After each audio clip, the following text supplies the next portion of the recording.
Hello, hello. I see we're all here now, so why don't we do a bit of an icebreaker before we go over an approximate schedule for the meeting. So I guess just say your name, where you're from, and an interesting fact about yourself. So I'm Christopher Cho. I'm from New Jersey, and I guess something interesting about me is that I can play badminton with both my left hand and my right hand. I haven't thought about an interesting fact for myself, but I'm Graceland.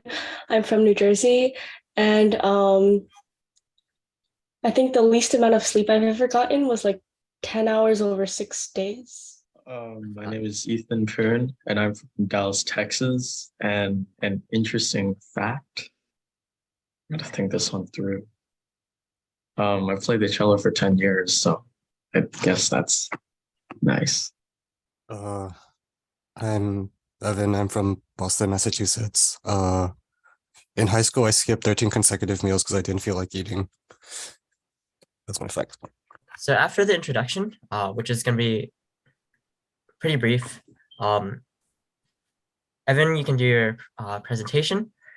And once the presentation is done, we're going to have our Q&A session. So Grayson will be reading the first 3 questions and Ethan will be reading the last 4. Okay. All right. And then afterwards, we're going to do a brief conclusion, and that's going to be the entire workshop. Oh, does the audience not ask questions? Oh, yeah, we can get them to submit some questions during the session. Okay. All right.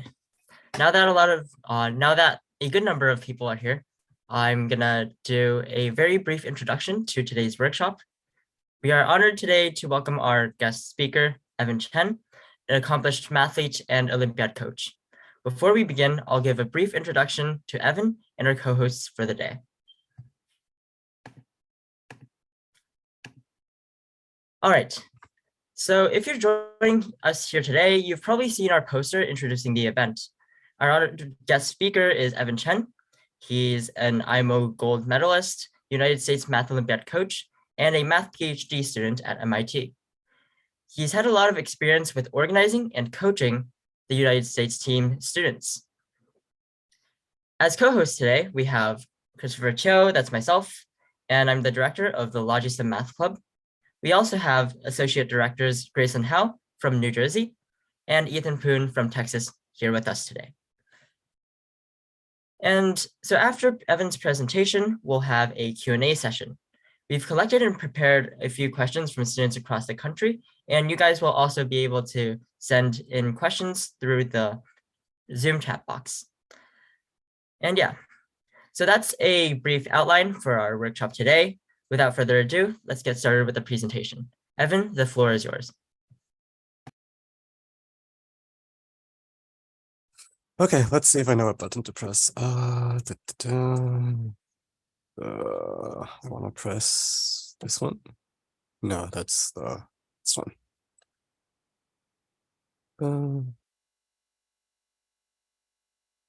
Where is the throw?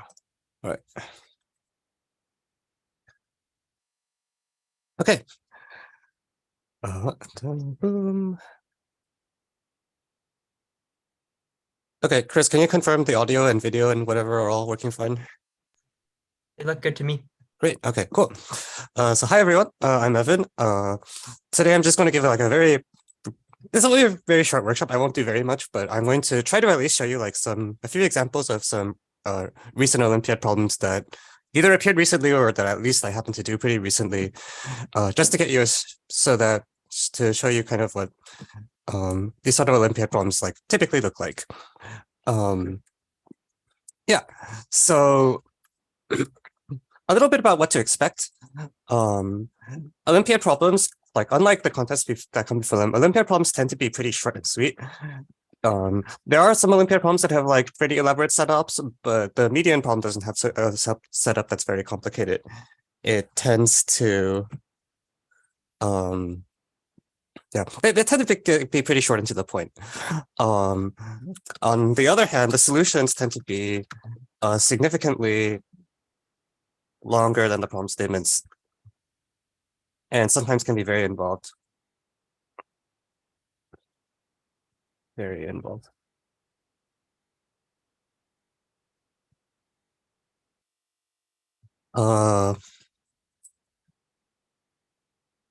And what else is useful for me to say? Okay, well, first of all, I should try to spell this word correctly. So, however, for the most part,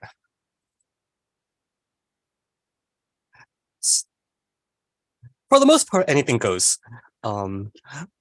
If you've ever done like a puzzle hunt type event like the MIT Mystery Hunt, when people try to explain what the MIT Mystery Hunt puzzle hunts look like, it's very hard to say anything because it's just sort of like the puzzles have so much variance in like how they're designed. And even when you can say something like the usual puzzle has an answer, which is like an English word or string, anytime there's some sort of expectation, some puzzle writer will just decide to deliberately subvert it because it would be comedic to do so. Olympiad math problems sort of they're not quite as wild as Mystery Hunt puzzles, but they are like pretty, you can build a lot of stuff out of them. And the art of designing an Olympiad problem is very much like a craftsmanship art where people are very proud of like the good problems that they design. Okay. I also want to very quickly mention that technical note, many of the problems that we'll see today are really two-part problems, and I'll talk about this a little more. But this is something that you will not see in a short answer. You will not see in a short answer contest because the short answer contest, the answer is typically a single number or expression or whatever. But with Olympiad style problems, you'll often run into these problems where the problem is really like two different parts, because the problem will either ask for like find all values of something or find the best possible value of something and so forth. This will make more sense when I do like some more concrete examples in just a moment. But I want to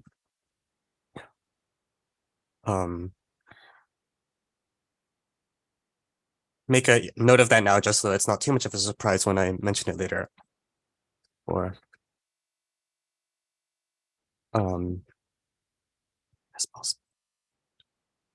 Okay, so first, there's already a couple questions, so let me answer a little bit about like what the workshop is going to look like. First of all, someone asked me, are we going to discuss the Amy? The answer is broadly no. I don't really have anything in particular against the Amy, but I've already picked a set of problems that I was planning to do today, and none of them happen to be Amy problems. There are Amy problems that can very easily be rewritten into Olympiad problems, but they don't happen to be the ones that I have on my list today. Second of all, if you have math questions or as I'm speaking, those of you that are watching on Zoom should just feel welcome to like type them into the chat. And I have the Zoom chat open, so I'll be watching that the entire time, trying to answer questions. Those of you on Twitch, well, if you're on Twitch, you already know there's a Twitch chat, so I'll also be watching that. That's the chat that's on the bottom of the screen right now. And for those of you wondering what Twitch is, I'm actually broadcasting this workshop to two platforms at once. So I'm broadcasting it to Zoom, like, as part of the workshop, but I told my computer to also just like stream a copy of whatever I say onto twitch.tv.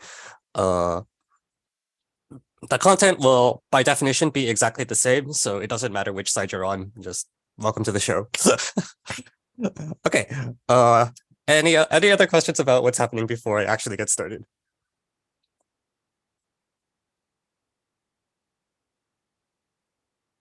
All right. Okay. So here are the four problems that I have prepared to start with. If by some miracle of God, I actually managed to finish talking about all four problems before time runs out, I do have some backups, but honestly, if I can get through all four of these, I'm going to be really happy. That's not actually supposed to happen. So these problems are picked from the various areas of Olympiad math. So Olympiad mathematics, we typically classify into 4 subjects for no good reason. That's just how it's historically been done. The division is very not perfect, I should stress, but it's what we have right now. And there's 2 problems from the area of combinatorics. There's one problem here from geometry, and there's one problem here from I guess this is probably considered algebra. I don't think I would really consider it number theory, although the solution might make it look otherwise. Okay, and so for each of these problems, I'm going to kind of try to present a solution, but try to walk through it in such a way that's like explaining how the solution is come up with rather than just like straight present the solution. If you want explicit written solutions to the problems, all 4 of these problems should be on Art of Problem Solving. I think I've posted solutions to everything except the B4 because someone beat me to posting the good solution there. But the talk itself will be a little more fluid. Okay, so now I have to actually pick which one I want to start with.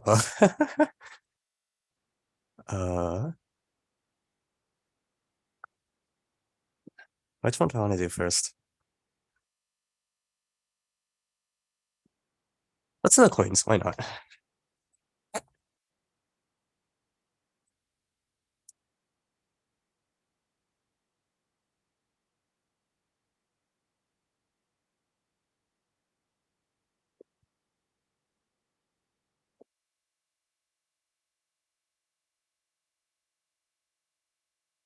Okay.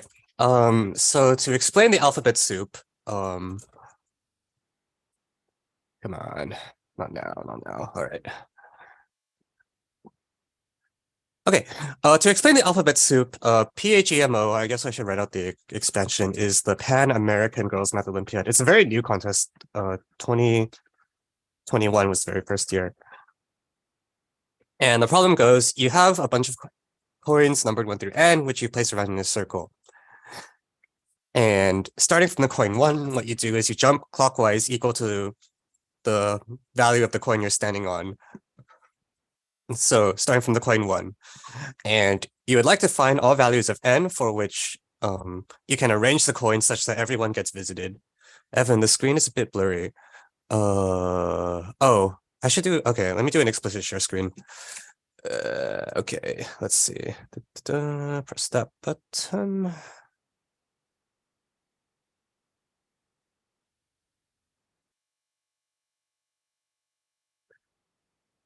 Right. I should probably do a native share screen. Let's see. Window projector, preview. Okay, so that should go there. And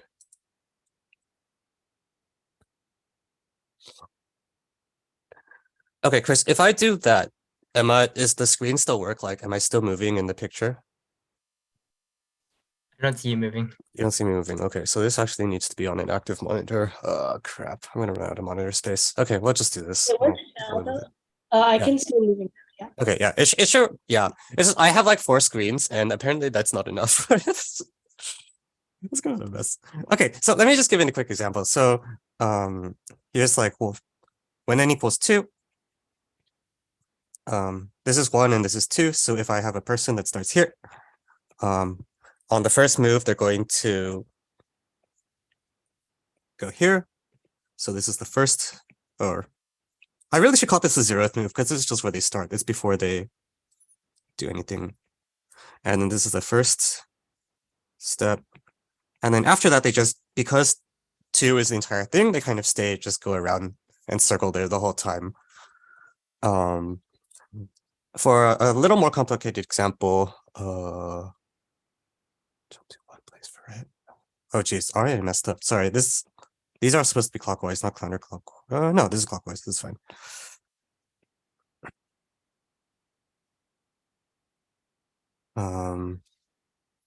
Do y'all want me to put it with 2 on the left or 3 on the left?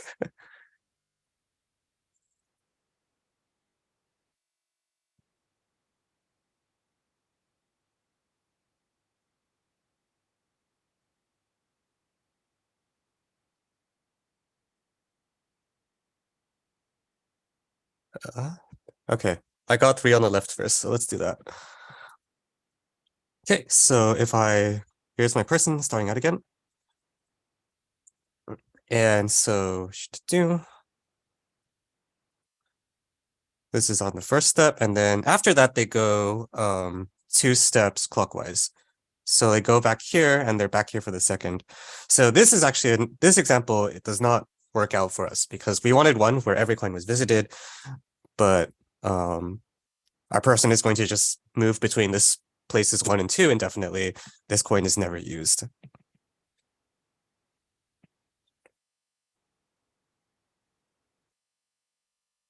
Okay, so let me first make the point that I was making earlier about anytime you have like these problems that have find all like this will tend to be two-part problems, which means that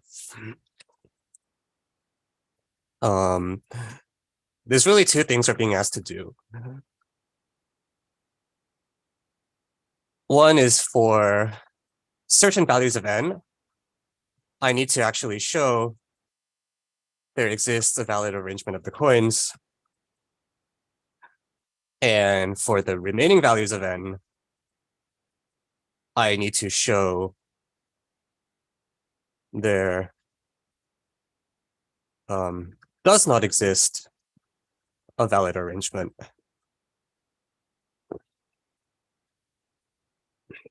And what's worse is that I don't even know which values of n are which at the start. I just have to eventually try to figure out like which values of n are the good ones and which values of n are the bad ones. And if I am confident I know which one is which, then I know like what two subparts I'm trying to do. So if we look at the examples that we have so far we see this n equals 2 is good. So n equals 2 is good because we already found a single example that worked. N equals 3, we tried one example and it didn't work. On the other hand, if you try the other example where it goes instead of 1, 2, 3, it goes 1, 3, 2. This example isn't actually any better because when this person starts here at time 0, after a single move, they end up here at the first step. And then what you're starting to notice really quickly is that whenever I, hit the coin that's numbered n, as soon as I hit the coin that's numbered n, nothing ever is going to happen because the person now goes a full length around and goes back here for the second step and the third step and so on.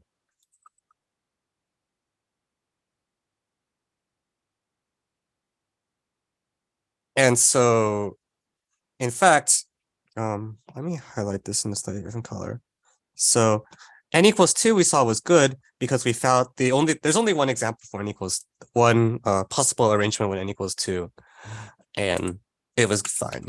For n equals 3, there's like two different arrangements and none of them have the property that we want. So we know this n equals 3 is bad for us.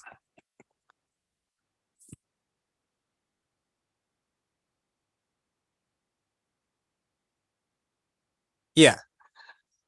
And so, okay, someone in the chat already knows what's up. So this is sort of how we're going to start. It's like we don't even know which values of n are good or bad yet, but when we look at these examples, we do get like the numerical evidence that helps us get started, which is the we now know two of the answers. For n equals 2, it's good. N equals 3, it's bad. But we're also starting to observe some things. Like, for example, we observed that this last coin, or that's not the last coin. Here, this one. And ostensibly this one as well. The last coin you hit must be n in order for you to have a chance of working. Because if you hit the coin n too early, you just get stuck there forever. And after you reach n, you have no possibility to visit anything else.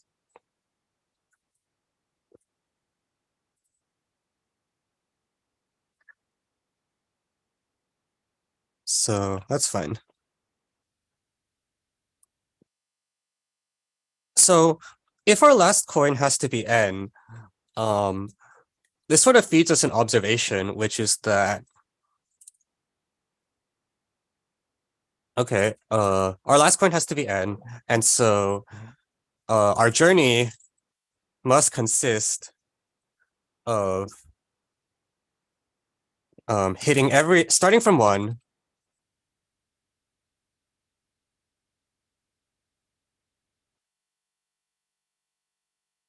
hit every coin between 2, 3, and -1 in some order and land at the coin N and stay there forever.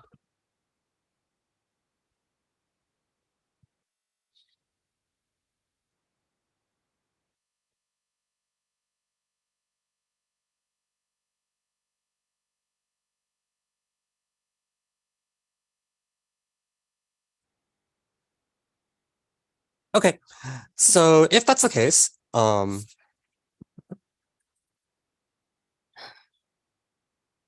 we get observations like this, we can try to see if they tell us anything about what our original goal is. So we wanted to try to like rule out some N, and if we know this is happening, what it gives us is that at least we can try to extract the total length of the journey. So yeah, some people can see what's up already. So consequently, the total length of the journey, journey before hitting coin N ought to be exactly, so we don't know what order these coins in the middle are going to come in, but addition's commutative, so we can still at least get a total length. We know that we're going to take exactly 1 plus 2 plus 3 plus n minus 1 equals, I know, is this like, I never remember whether it's n minus 1, n minus 2, or n minus 1, n. I think it's n minus 1, n. Half n, n minus 1 steps. So to make that into a more concrete example so that people can follow, when n equals 2, the journey takes 1 step before you get stuck. N equals 3, well, actually there's not much to see here for n equals 3 because there's no good examples at all. But when n equals 4, what it tells us is that whatever example we draw, if it's going to work, starting from 1, and I'll put like a blank, I don't like that. Let's leave it blank. So I need to take I need to hit 1 and then either 2 or 3, the other one, and then reach 4. So I need to take exactly 6 steps before I hit the coin 4, at which point I will be stuck at 4 forever. So whatever happens, I need to, 4 has to be wherever is 6 steps away from here. So we can do 1, 2, 3, 4, 5, 6. So if we want to have any chance of this working, we better put 4 over here. And so then that leaves the question, where should I be putting 2 and 3 if I want to try to get my example for n equals 4? Do I want like the 2 on the left or the 3 on the left?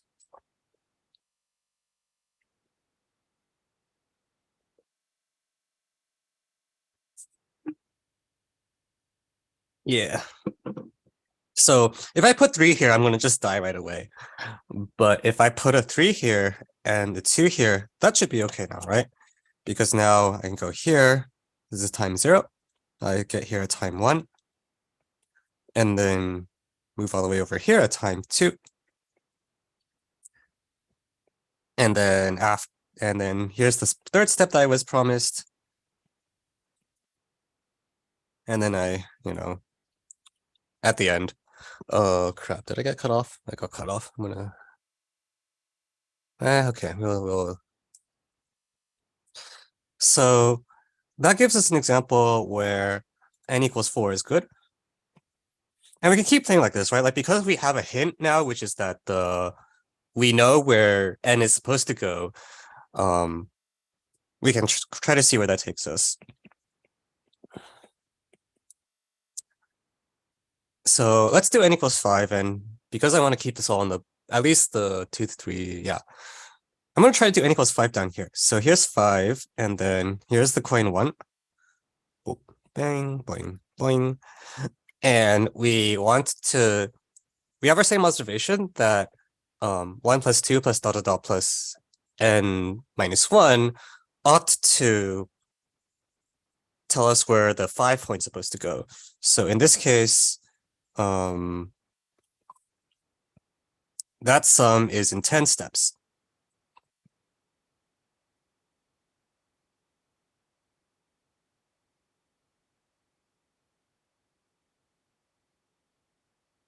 And so we can count, okay, well, 1, 2, 3, 4, 5, 6, 7, 8, 9, 10. Okay, so when n equals 5, yeah, something really bad happens, which is that when you count 10 steps, it's like the place where you started. So if we're like the 5 point also has to be here, and that's not gonna work. Yeah, you just kind of die because you're like, oh, the 5 was supposed to be there, but that's where the 1 is on. So this is actually bad. And it tells us right away this n equals 5, no good.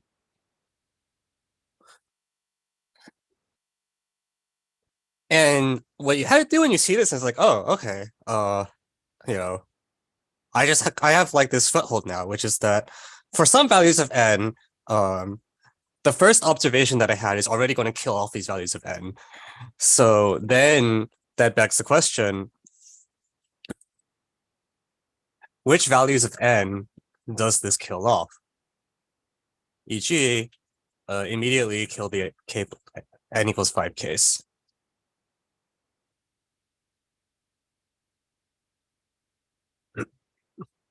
Right, so yeah, so to answer that, all you have to do is like, okay, well, when does n divide? We will be in trouble if 1 plus 2 plus dot dot dot plus n minus 1 happens to be a multiple of n. That's what it means to be back where we started. So 1 plus 2 plus dot dot dot plus n minus 1. And okay, maybe not everyone's seen divide, so I'll actually just write the word divide. Divide. 1 plus 2 plus dot dot dot plus n minus 1. And as I said, this is equal to 1/2 times n minus 1 times n. So this is exactly when n minus 1 over 2 is an integer, which is n odd.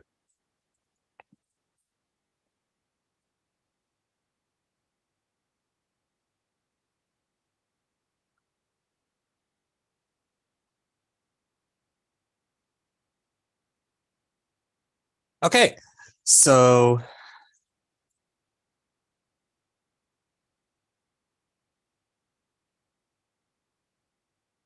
yeah, so what this tells us is in the things that we have to do, we've done this. Let me do it this way. For all the odd values of n, we're done with that part of the problem. So we know for odd values of n that they're in the second case, and we have a proof of it, which is based on this one observation. And then the question is like, okay, well, for the even values of n, what's going on? And someone's already pointed out in the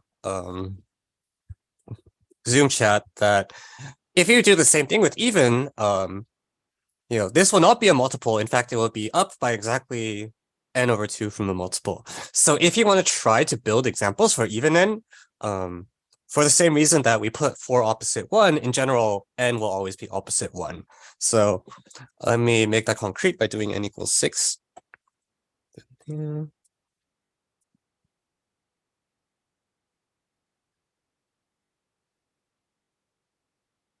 All right. No, there we go.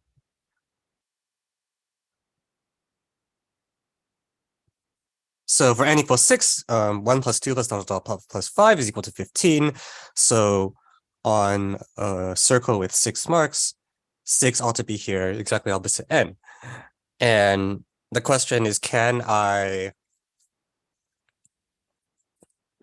get a valid construction the same way that I did for 2 and 4?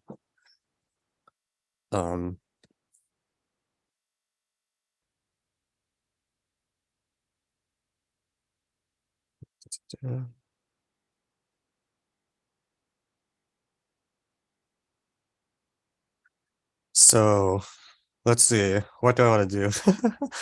Let's see. So, well, one's here. So we know that our person starting from time 0 ends up here after the first step. So if I put any number that's not 2 or 5, I still have a fighting chance, right? What do I want to use? Decisions. Let's try 4. I want to say 4 is the one that's in my notes. We'll find out real soon. So, okay. So if I do 4, then after... Okay, after 4 in... So I take 4 steps, I end up here. And now I need to pick a number that's not 4. Okay, that's fine, that's easy. And I want to pick a number that's not... Yeah. Okay, so some people already figured out a construction. So I don't have great advice on how to decide what to try besides this is n equals 6. There's literally like at most like 24 cases. So just like spend 5, you can try to be smart about it, but I don't think it's worth it. Just like take 3 minutes of your life and like try them all. Here's one that does work. Okay, I think this one will go through. So for 4, 3, 2, 5. Yeah, 4, 3, 2, 5 will work. There is one other one that works that someone else suggested in the Zoom chat already, which is 4, 3. Let's see. 5, 2. So here you go here. Dun, dun, dun. Okay, cool.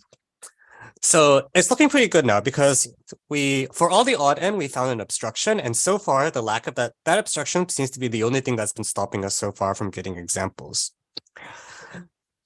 And now we know that n equals 6 is great.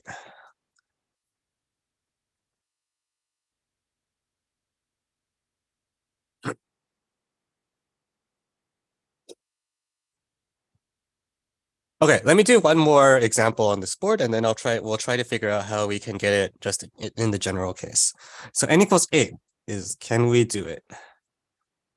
So once again, like for lack of any better ideas for now, I just kind of try some things and see what happens as I try them.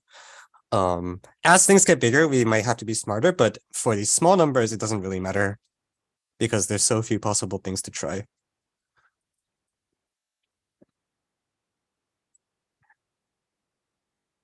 When eliminating the odds. So there's a question in the chat that says, when eliminating the odds, would it be by contradiction? And the answer is yes. That's exactly what we did. We said that assume for contradiction, it works when n is odd. Notice that the total length of the journey must be like 1/2 and n minus 1. And this tells you that 1 and n occupy the same spot, contradiction. Doesn't the second case for 6 not work? Did I mess up? Oh crap. 4, 3, 2, 5. Never mind. Yeah, you're right. Wait, I thought this was okay. 1, 4. Do I want like...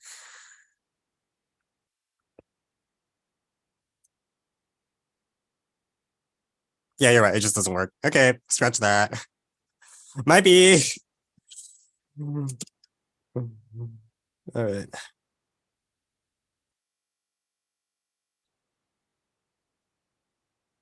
Okay, that means I can move this a little up.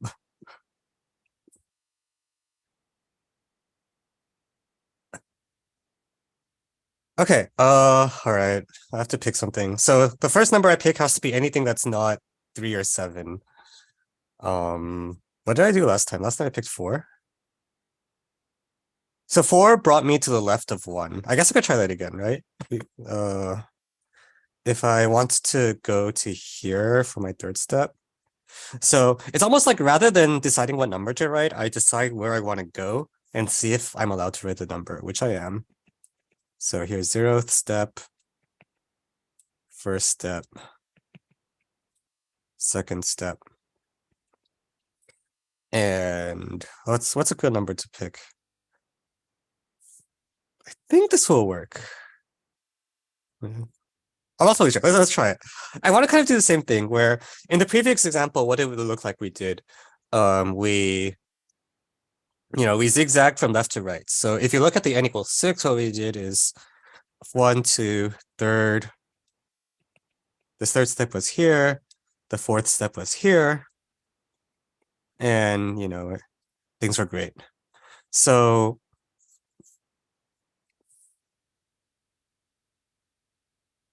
can I just do that again? Is it going to work? 3. So 4. I think this will work. Okay, we're in good shape. 5, 2, 7. Okay, and now we know what we're doing. Because if you look at this example, it's like, okay, if this worked for 6 and 8 like this, it should just work for all n. And in general,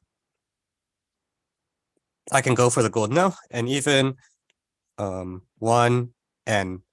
What I'm going to do is say I have 3, 5, 7 up to n minus 1 here, and then 2, 4 up to n minus 2, n minus 4 here. And then this will do what I want. So this is n even. All n even is good. And this is so this is it. We got, for the odd n, we have our contradiction argument that shows they're all impossible. For the even n, we found the example that shows they're all possible. And this is sort of typical of what like an Olympiad problem will look like in many different ways, which is at the start, you literally don't have anything. You don't even know for every value of n, whether you're trying to prove or disprove it. And gradually you try to like get little bits of leverage on it. It's almost like a chess game, in the sense that you don't try to kill the opponent right away, right? Because if you're playing an opponent that knows how to play chess, you can't check them in 4 moves. It doesn't happen. And instead you spend the time trying to get like little bit advantages wherever you can. Like here, what we did was we start by looking at these like very small values of n. And when you're a beginner at this kind of problem, the most obvious thing to go for is like just what the final answer is. Like, is it yes or no for that value of small n? As you start getting a little more mature with your experience, the things that you try to take away become a little more and more nuanced, which is like, for example, if we go back to what we did at the start, it wasn't just that we got that 2 was good and 3 was bad. We also noticed this thing that the last coin had to be n. And that was really important for us because that's what told us, okay, if the last coin has to be n, and we know our journey looks exactly like this, then we can try to squeeze a little bit more out of it. So, it's true that superficially you could say like, if I make a list of good and bad numbers, then after I get up to 7 or 8, it'll be pretty glaringly obvious, if 2, 4, 6, 8 are good and 3, 5, 7 are bad. It gives you a pretty good guess what the answer might be. That is true. But what I do want to say is that the other softer things that you get out of it are going to matter more and more as you get more and more experienced. So not just that it's good or n is good or bad, but also the last coin had to be n. N equals 5 failed because it so happened that like 1 plus 2 plus 3 plus 4 was divisible by 5, whereas it wasn't true for n equals 4. And you keep trying to take little bits like this while you can, until you can like you're in this position where you can hit. There's a question for why the zigzag works, so I can try to what's the best way to explain this?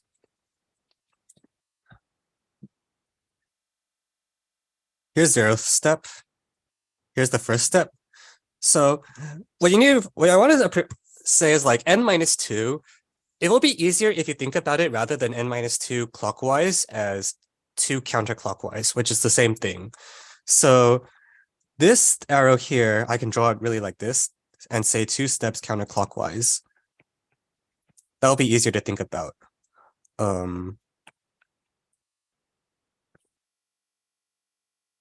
So this is where you are at the second step.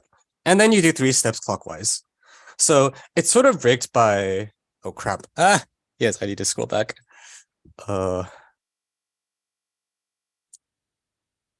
Yeah. the reason that the zigzag works is basically because the n-2 really means go 2 back. So if the instructions you get are go forward 1, go back 2, go 3, forward 3, go back 4, go forward 5, etc., you do get a zigzag. So the zigzag part is not the part that's impressive. The part that you're happy about is that you actually just end up using all the numbers exactly once. Because zigzagging is fine, you obviously will hit every location exactly once. The magic of it is that when you look at the numbers that you wrote, you did actually write every red number exactly once. So this is a valid construction.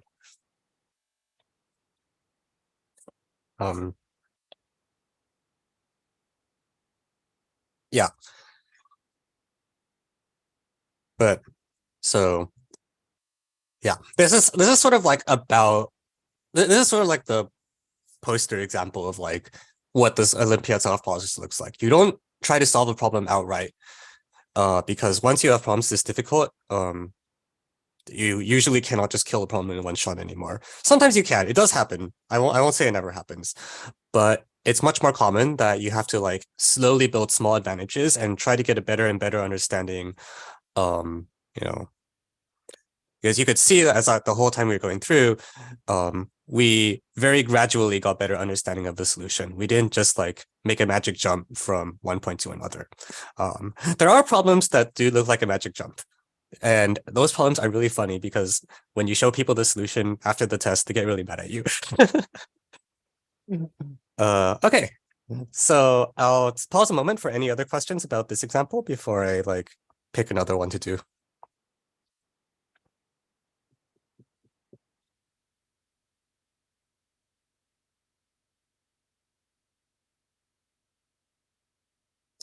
Okay, there is one question that said, how many points would you get for just the answers if odds don't work and even do? What if you provided examples with a pattern? So this is a question about how grading on Olympiad works. And the most informative answer is you should here, I'll actually do it for you. So we have this thing, this is a web browser, and this is my website. Sorry, I do this a lot. So blah blah blah. So if you go to my website and look under the FAQ for the rules and search for the word grading, there's an FAQ that's like, how does this grading work? And the thing that surprises people the most about Olympiad grading when you first explain it to them is that most of the time your score is either 7 minus loose change or 0 plus like spare change. The intermediate scores 3 and 4 do not occur a lot. We usually say you either like basically solve the problem or you're missing at least one key idea. And depending on what country you're from, the standards for like how much loose change you get will vary a lot. If you're from the United States, loose change is very scarce. If you are from Sasha keeps telling me Ukraine is much more generous than the United States. I'll totally believe him because I think the United States is super strict. Actually, I think almost every other country is like more generous than the US. I'll just leave it there. But like for a problem like this, very often we had the two parts of this problem, right? We had an even case and an odd case. You'll see a rubrics that just say 2 plus 2 equals 7, which means if you get half the problem, you get 2, like either half. If you get both parts, then you get 7.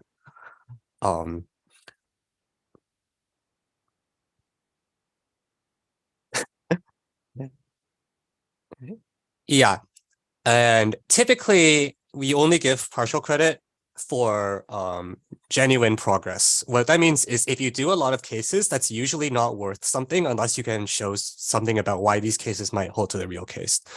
So yes, just guessing the answer is often worth 0. There are cases where the answer is worth more than 0 when the answer is not obvious. But if it's an answer you could have gotten just by doing the first 6 cases and making an educated guess, that will typically not be worth any points. There's another question that goes, for the construction, would it be sufficient to just draw the diagram, or do you need to justify being a valid construction? This will, again, also depend on what country you're in. I would say the rule of thumb that you want to follow is that you need to write enough detail that someone who did not solve the problem could not plausibly write the same thing you did. Because when are a grader, every time that there's a detail that's missing, you either have to decide either the student didn't write it because they thought it was obvious, or they didn't write it because they didn't know how to do it and don't want us to realize.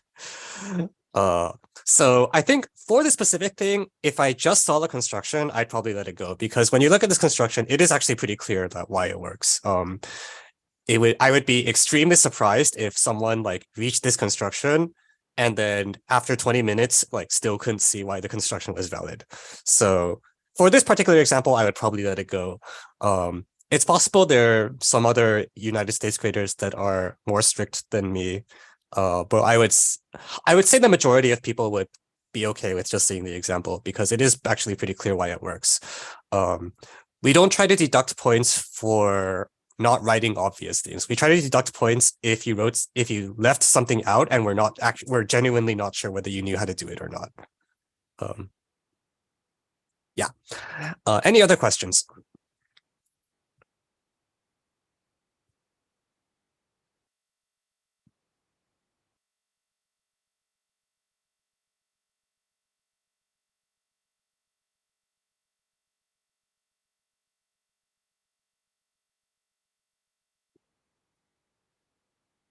Okay, Chris, can I get a check on how much time I have left? I don't know when you were planning to start the QA. You have around 20 more minutes. And I prepared 4 problems. Okay. Yeah, what was I thinking? Okay, we'll do like 1 more problem because the first problem apparently took 40 minutes.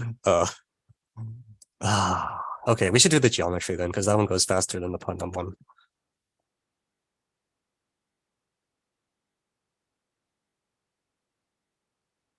Okay, so earlier I was telling you about how the thing that typically happens in problems is you try to like build small advantages because you usually cannot outright kill the problem all at once.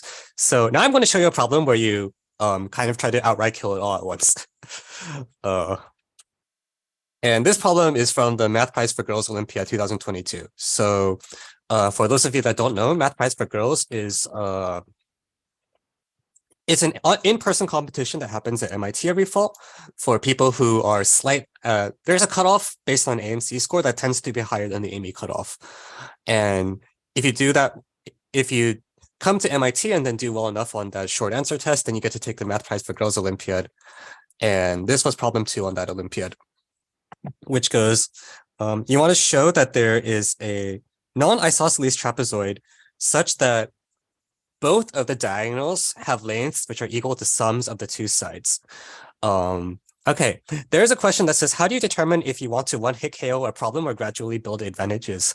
The short, not helpful answer is get good. The slightly more helpful answer is, well, actually, I don't know if there's one. I will try to explain for the specific problem.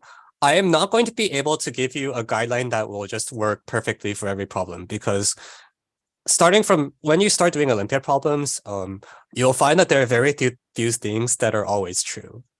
You can get general heuristics and you can get like, feelings in some, but I don't think anyone reaches the point where they have like, they can solve a problem, they can, reliably always be given a problem and just always get it. There are people who have been pretty close to that. Not going to name any names. I'm not one of them, just to be clear. But those people are extremely rare.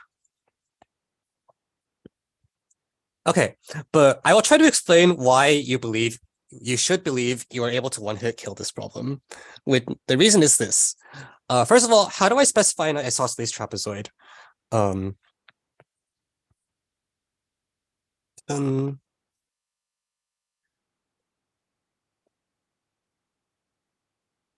So, oh crap, where's the trapezoid? Okay, here's an isosceles trapezoid.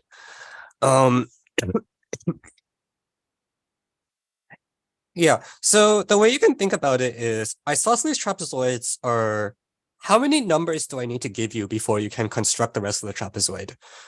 It's like, I can do something like,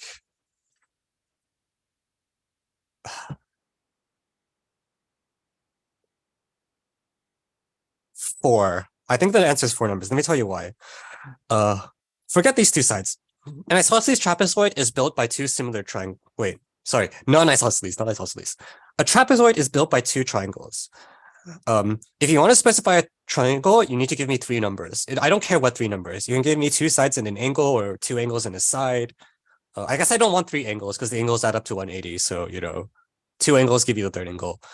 But almost any other 3 numbers will work. Like, for example, if you tell me that this is, I need to make up some numbers now, 4, 2, 5, or something, that uniquely specifies a triangle, right? Triangles are specified by 3 numbers.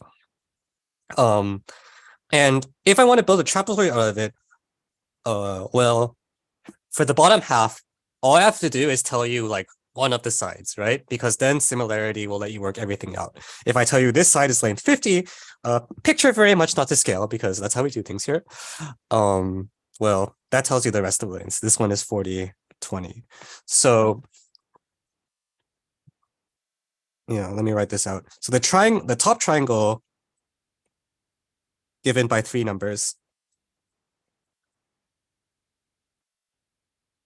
and then 1 more for the bottom.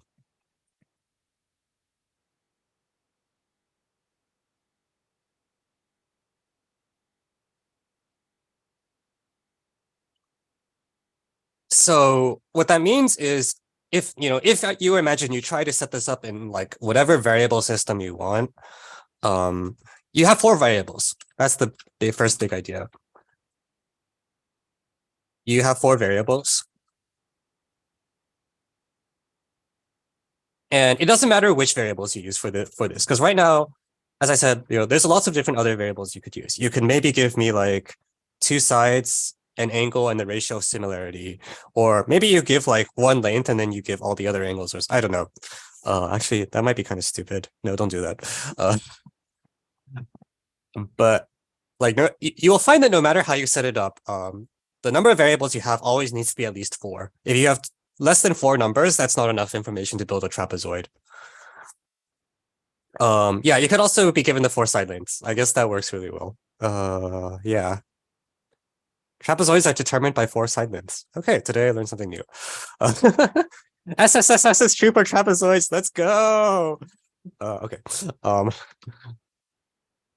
However, in the problem, there are 2 equations. And equations is with quotes a little bit because, you don't know which things, but you can imagine if someone told you like AC should be these 2 side lengths added together, BD should be these 2 side lengths added together, it would be 2 equations, right? Like you have 2 conditions.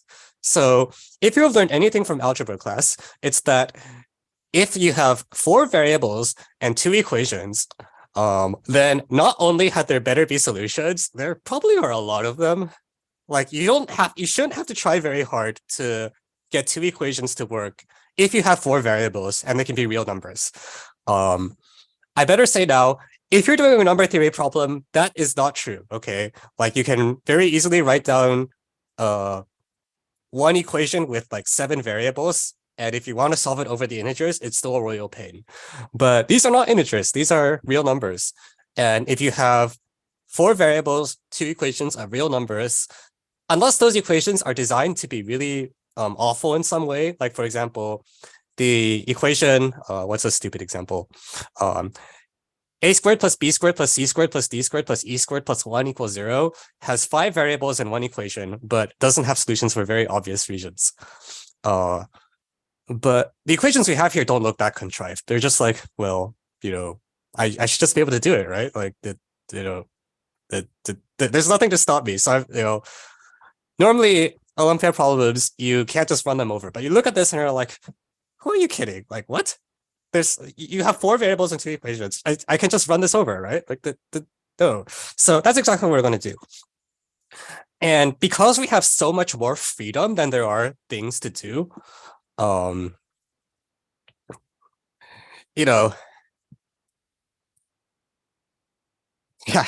it's like being told like, your goal from today is to get from maybe not today. Today's a bit of a stretch, but your goal for this month is to get from I don't know, get from New York to Washington, DC.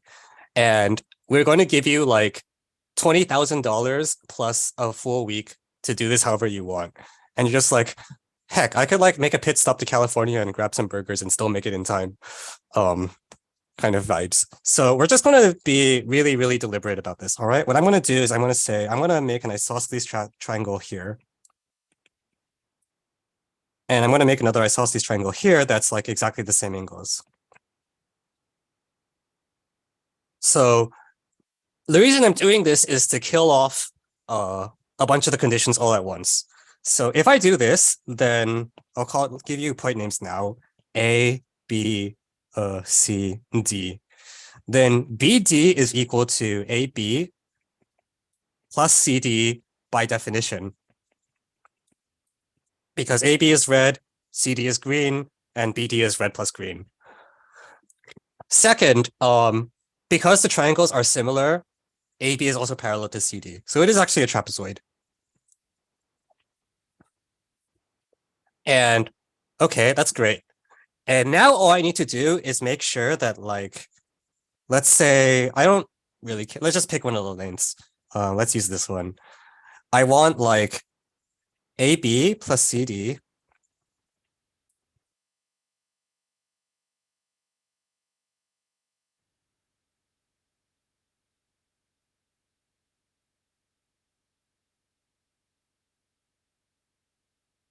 to equal AD. That's the only thing I need to do. And I have a few parameters to do this. Because right now I haven't, I still have like 3 numbers, right? If I tell you the red length, the green length, and the angle, for example, that will work. So I have 1 equation left and 3 numbers. So this really should be doable. All I need to do is figure out a red length, a green length, and a valid angle, and I should be good to go. Okay. So, I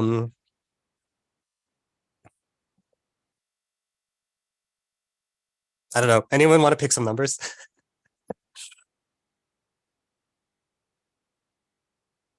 665. You need to tell me what that. Okay, someone said 187. Well, okay. So when I say pick some numbers, you have to actually tell me what the numbers mean, because it, like there's a lot of ways to parameterize this. 1, 4, 3, 4. No. That's 4 numbers. Okay, we're gonna go with 665. As I'm gonna assume that means this 665 here. That I'm not sure if that's what you meant, but we'll go with it. Okay, so that means I have 1 number left to pick, right? 6R, 5R, 6R. I'm gonna call it R, which is the scaling of the similarity. And all I need to do is, am I lucky enough that there's a good value of R that I can pick such that, blue equals red plus green?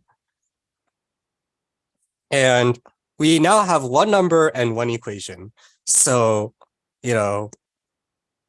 hopefully, it's not certain, but there's no reason right now to expect that it should definitely fail.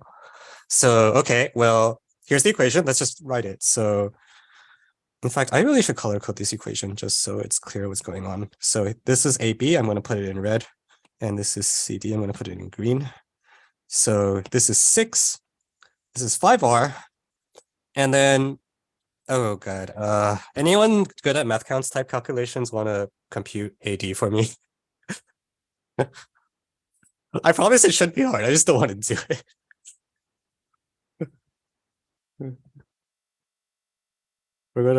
So I'm supposed to cut this in half, right? Because it's an isosceles triangle. Crap.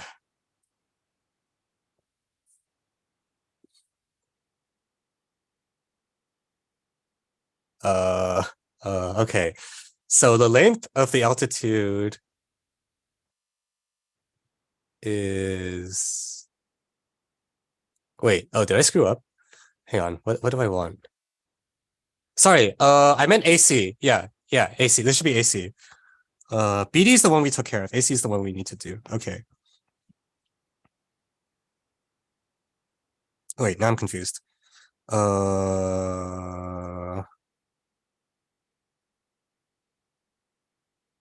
So BD is taken care of. AC is the one we want. I wrote AB plus CD. That's not what I want. That's BD. Sorry. This is how you know you're getting old. Sorry, this is blue as well. Okay, so AC is the red plus green, so we'll just write that. Well, the other red and the other green, I guess. Okay, and then here's AD. Okay, so AD, oh god. So by the Pythagorean theorem, this part is 5 plus 5 halves r squared. And also by the Pythagorean theorem, the square of the altitude is like 6r squared minus 5 halves r all squared. Crap, the square root is not big enough. Ah, there you go. Much better. 5 halves r squared. Yeah, okay, cool. So anyways, you should know how, y'all probably know how to solve this if you're listening to this talk, because CD is 6r. Did I mess up? No, okay.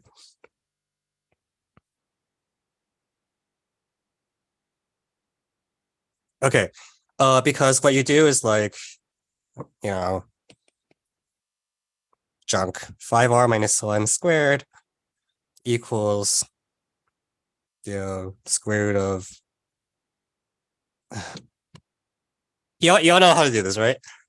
I don't need to explain how to solve quadratics. Good. So we're gonna instead do the really intelligent strategy of wolframalpha.com. If I can know how to type the URL. Ta-da! Okay, so the thing it wanted was 6 plus root 5 plus 5 halves r squared plus 6r squared minus 5 halves r squared equals 5 plus 5r. Wait, is r negative? Are you serious?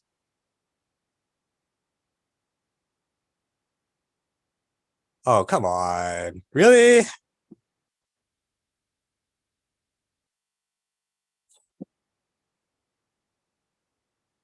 Very sad. Okay, back to the drawing board.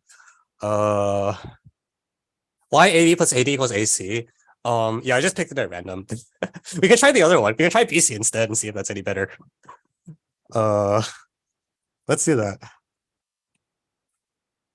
AB. No, I can't do AB plus BC equals AC because that violates the triangle inequality. I would want like BD equals. All right, we're going to try another one. We're just going to try them all, and if not really none of them work, I'll pick some different numbers. But you know, it's one equation and one variable, so I have faith.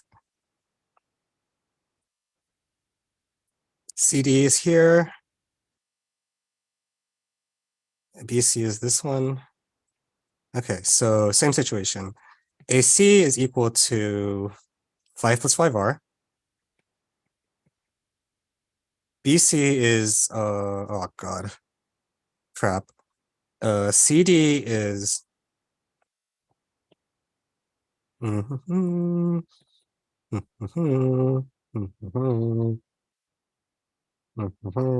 shit, not red. And B is like, BC is, okay, so the length of that altitude is whatever 6 squared minus 5 half squared is. Wait, shit, no second square. 写了一个书呢，这个叫好。 And then the other one is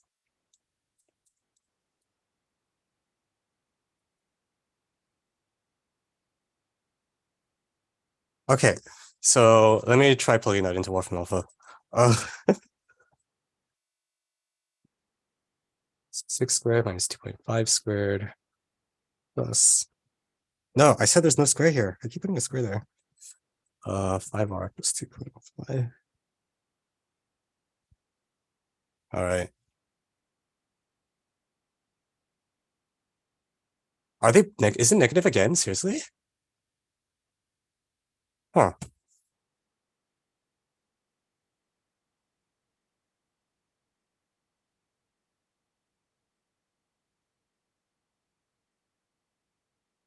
Okay, we have one more thing we can try, which is I want to try what happens if instead of CD here, I put just the red 6.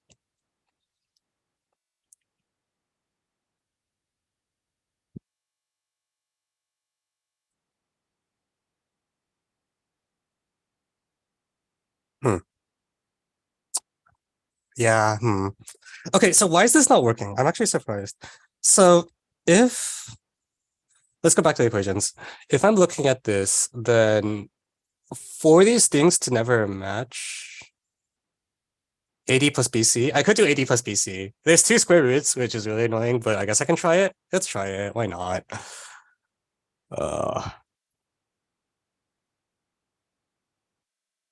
Yeah, I think I picked numbers that weren't great because, like, I think AC is being too small. I think AC is just too short. Like, no matter what value of R you pick, AC is actually too small compared to the other things.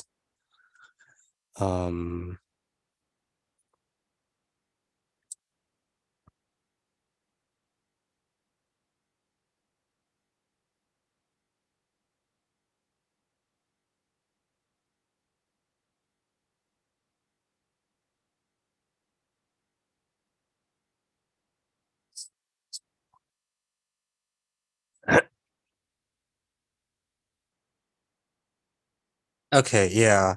So instead of 665, what if I pick like 66? Okay, the suggestion in chat is 668. Okay, yeah, let's make AC bigger.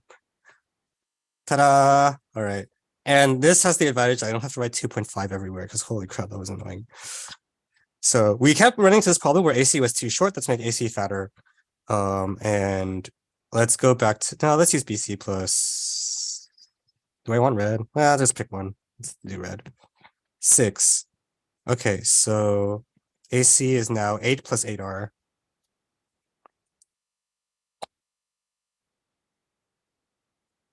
And then this is now 20. So this guy here is root 20.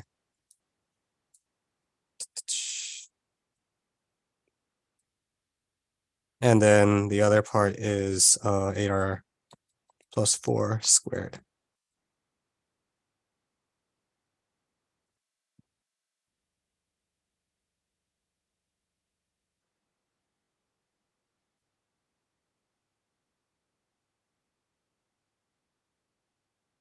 Is this still 2? So if I let R be like huge, which side is bigger?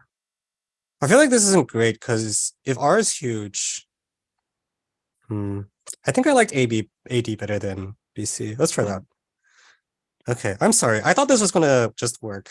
And apparently the left-hand side is just always too big. If the left-hand side is always too big, I definitely want AD because if you imagine R is really huge, you know, BC will be a lot longer than AD, right? Okay, so here's the new AD.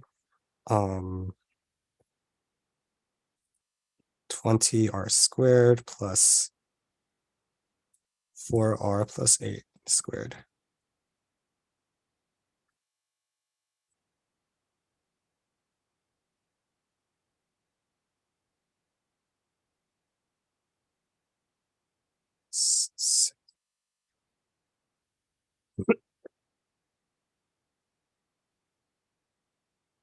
Okay, and if I did not screw up, this works. Wolfram Alpha says R equals 15 over 7.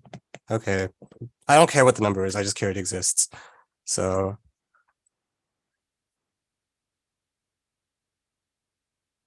yeah, we did it. That was way harder than I was just like, there's one equation, there's like 3 numbers and 1 equation. Like, how can we not get this? But okay, yeah, that took a little longer than I thought it would. Uh, oh no. In hindsight, like, so because the thing is, if you take R equals 0, it's which side is bigger? It's definitely AC is just bigger, right? Or actually, yeah, the left hand side's bigger when R equals 0 because everything collapses. So what you want is to make sure that on the other extreme, if R is big, then AC is longer. So when we pick the numbers like 6, 10 would have been actually even better, I think. Like you just want AC to be longer. And also you want to pick AD and not BC because AD is, if you imagine C is really far away, AD only takes half the distance to C. BC takes the whole distance or something. Yeah. So now you know why real equations sometimes don't have solutions, which is you have size obstructions. So as long as there are no size obstructions, we should have been okay. All right.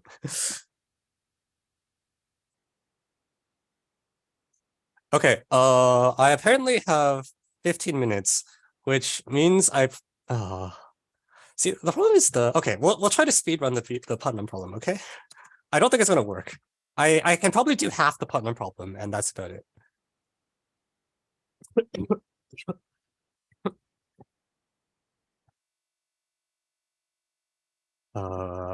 The other I almost want to do what was the other one I had prepared? Oh no, there's no way I can do that one in 10 minutes. Never mind. Okay, well, we'll do this one first.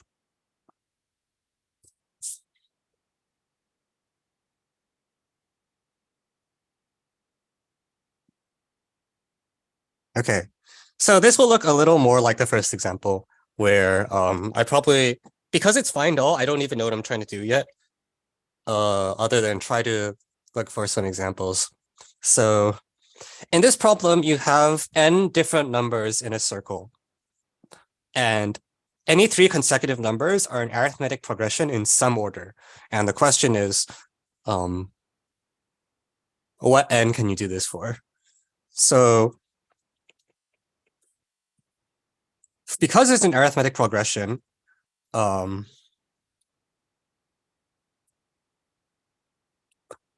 I'm going to do is I'm going to shift and scale the numbers so that the first two numbers are 0 and 1. And this is okay because if I shift, shifting doesn't break arithmetic progressions, neither does scaling. So 0 and 1. And then that begs the question like, well, if this is 0 and that's 1, what's this guy? And there's three different things it can be. It can be like 2. It can be -1, and it can be 1/2, I guess. Those are the things. And then same thing here. This number, there's 3 different options. So what you find right away is that as soon as you pick 2 numbers, and it doesn't matter what numbers you pick for the first 2, because it's just the same as shifting and scaling. After that,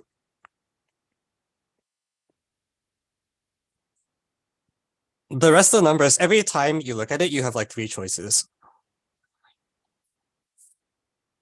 And we're looking at this, and I don't think this works. Oh, there's nothing I can pick that will yeah, that's not gonna fly. So you can check all 9 of them. I don't think any of them are good. Is that true? Yeah, I don't think any of these are good. Okay, so n equals 4 is not working. And n equals 5, thankfully, it's actually really easy to draw the new example because you just add 1 extra spoke. Okay, so oh god.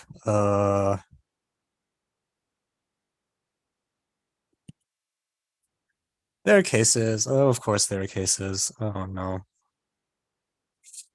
Okay, I want to change this a little bit. So instead of drawing it in a circle, which is like taking up my entire board space, and unfortunately I only have one iPad, so rip me.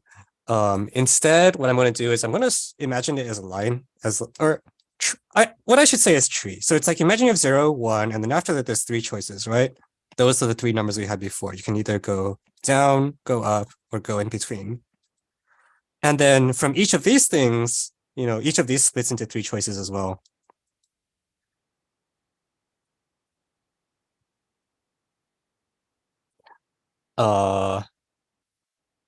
So, you can go down. I can go down. I can go up. and I can go in between. And then here I can go in, here's in between, this is down, this is up. Yeah, so to say explicitly what I mean by down and up, if I have two numbers A and B, then there's the next number can be either this one here, 2b minus a. This is what I mean when I say I'm going up. It can be this one here, this like 2a minus b. This is going down. Or it can be the thing in between. This is a plus b over 2. So this is in between.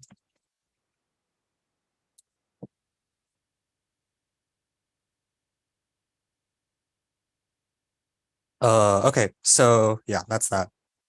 And in this sense, I don't even have to really pay attention to the other end, because what happens is this tree just keeps going to the right. And what I want, the question is really saying is, when do you get back to 0? Like, when do you see a 0 again? So let me keep building the tree. Okay, here's down, here's in between, here's up. And then here's our zeros, right? 0, 0, 0. So technically n equals 3 is kind of a stupid, but it's like, okay, I got 3s here, but when you got to 4, we already know that we're not going to get anything. What we're going to get is, oh god, I might not be able to keep drawing the tree for very long for obvious reasons. -5, -2, in between in +1. This is -2, +1, -1/2. I'm not gonna draw this one or this one or this one because they're the same. 3 I want to draw. 3 is like, okay. Okay, so down is -5. 3 up is here, and then in between is +1. Okay. So you could imagine you keep drawing this tree for a really long time, and it's like, oh geez. What's going on? Wait, I actually don't know what's going on anymore. What am I expecting to see? There's no zeros that I see yet. That's what I was hoping for. It's like, but sorry. We know there were no zeros for 4.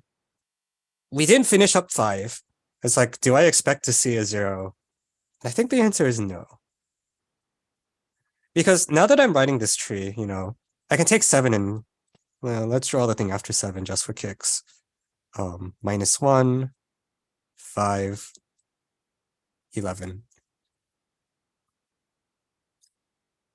So this is the point where I do actually need an insight. So first of all, I was telling you earlier that this looks like it's an algebra problem, but I'm not getting random real numbers, right? Like these things are actually pretty good rational numbers.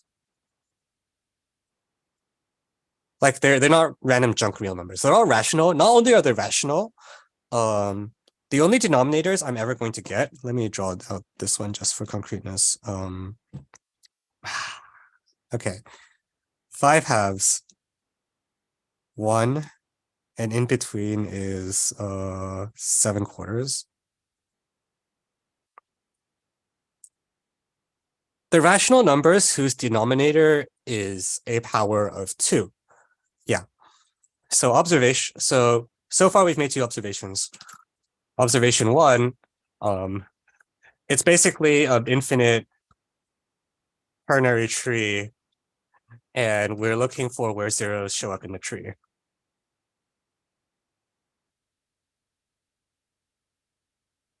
So the second thing is, now that we've done this, we don't, we sort of have the entire data of the problem layout in front of us. There's no additional input into the problem. The problem is literally build this tree, tell me where 0 shows up. And so we can look at this tree and try to understand it as well as we can. And that is the second observation, these aren't just real numbers. These are integers divided by powers of 2, every single one of them. And if you look at the process that generated them, that's obvious. But we're only thinking to look at this now because we actually wrote out a lot of them are like, hey, these are actually pretty good numbers. These aren't like random garbage numbers like square root 2 or pi. They're pretty well behaved. Anyone else see anything about these numbers?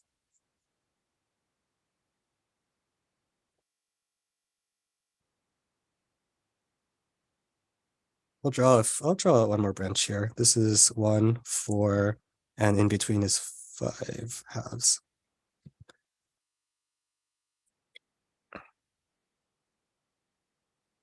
Well, so I said the numbers are nice. Some of them are nicer than others, like they're actually integers. So I'm going to go into this grid and I'm going to highlight everything that's actually an integer. So, here's the zeros, and then let's highlight everything that's an integer.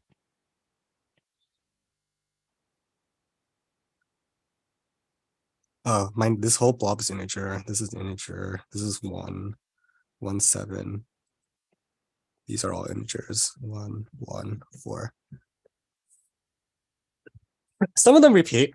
Anyone else notice anything about, do I want more data? Can I even get more data? It's easier to see on the far branches where you keep going up and down. Like there's branches where there's never powers of 2. Those are the easiest to read. Like here's -7, -4, -1, and then here's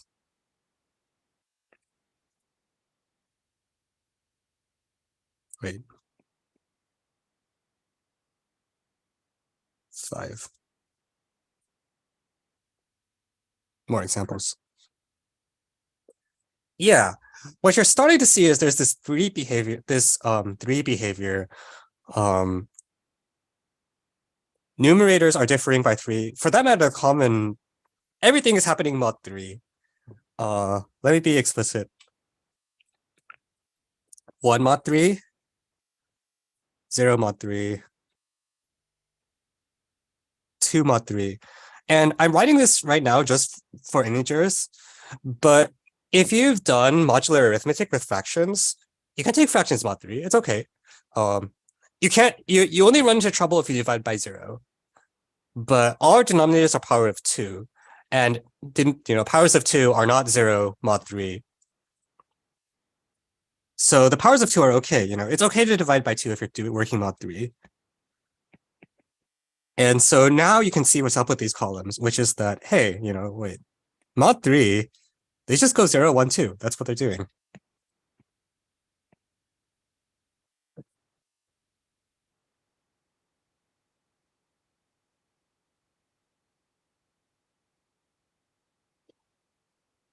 So this is the big observation. But looking at this, you're like, hey, this, I look at the data, there's this 3 that keeps showing up everywhere. And big observation, the columns of the tree that we drew just go 0 mod 3, 1 mod 3, 2 mod 3, etc. And so consequently, this is the big kick because it gives us something. Conclusion, 0 could only ever appear if the nth column, if 3 divides n, where I'm letting this be the 0th column, this is the first column, etc. So this is a proof. This is actually a complete proof that when n is divisible by 3, or if n is not divisible by 3, you're going to die, because when you look at the tree, in the column of the tree, all the entries are n mod 3. You'll never find zeros. And that leaves the other half of the problem, which is, well, can you find 0? Like, is there a 0 that shows up? And the truth is, it's even actually a little more complicated than that, because I will tell you right now, 0 shows up very often, because what you could do is in the tree, there's a path that goes, it's very boring. It goes 0, 1, 2, 0, 1, 2, 0, 1, 2. That's a path in the tree. Which would be great until you notice that the problem requires that all the numbers in this circle be different. And then you're very sad. So the question's actually even worse than this. It's like, can you find a 0 in the tree such that the path to that 0 doesn't repeat any numbers? And unfortunately, at this point, I have like 90 seconds left in this talk. And so We've decided to extend the session until 9:30 so you can get through the problems you want to share. I was really hoping I didn't have to do this construction actually. Okay, how about this? I'll put the construction up, and then if people wanted more math, I can. What was the last one I had?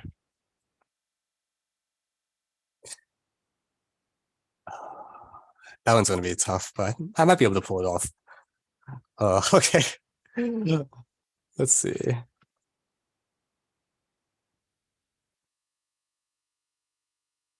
Yeah. So I will just put the construction out here just so you can see it.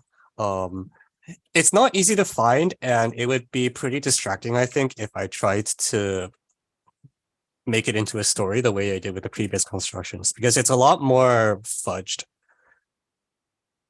So in this case, I'm just going to show what it looks like just so you can like see what the example is.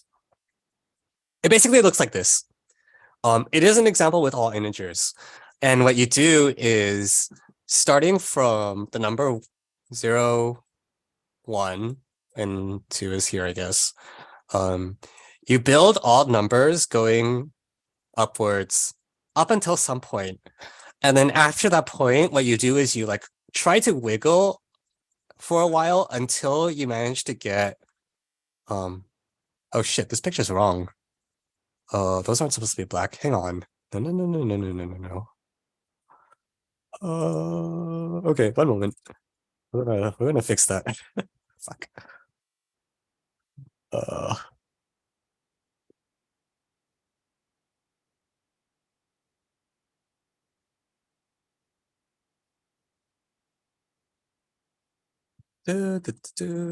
business as usual. Okay. Okay. Then what you do is you have to like wiggle for a bit until you get into a situation where your numbers are all multiples of 4. And once they're multiples of 4, you can just start walking downwards again. So there's a red part, a boxed part where you have to like, the box part is pretty ugly. That's why I didn't really want to do it on the stream, is because you need to like, you need to fight it. You need to like kind of hack it until it does exactly what you want. And it's like not pretty to specify. It's not like the zigzag from earlier, which was like really clean to describe. This is just like, it's like pulling teeth. You wiggle, you have to keep wiggling it until you finally yank it out, and it like is really painful. That's what this black part here is. And once you get to 32 and 28, then you can keep going back down, and that part is fine. I will actually. Can I increase the font size on this? I feel like this figure is really small.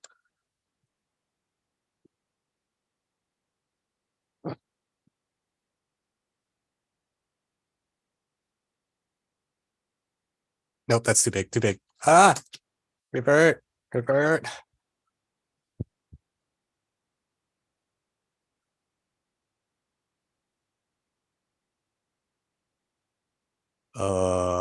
Wow, this is really not doing what I wanted.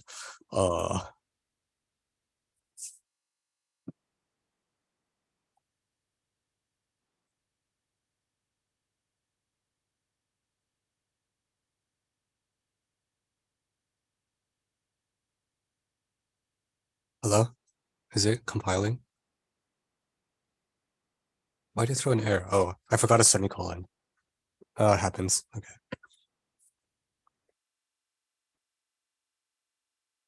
Okay, yeah. This might be a little more visible in the small board, but that's that. Okay.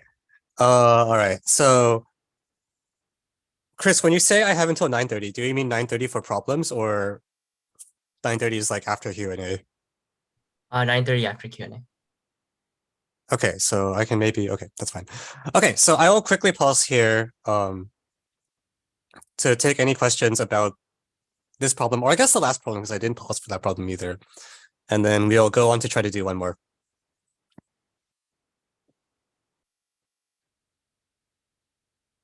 Okay. For Chris, how long should I budget for QA? I think around 30 minutes. Okay, cool. All right, let's see.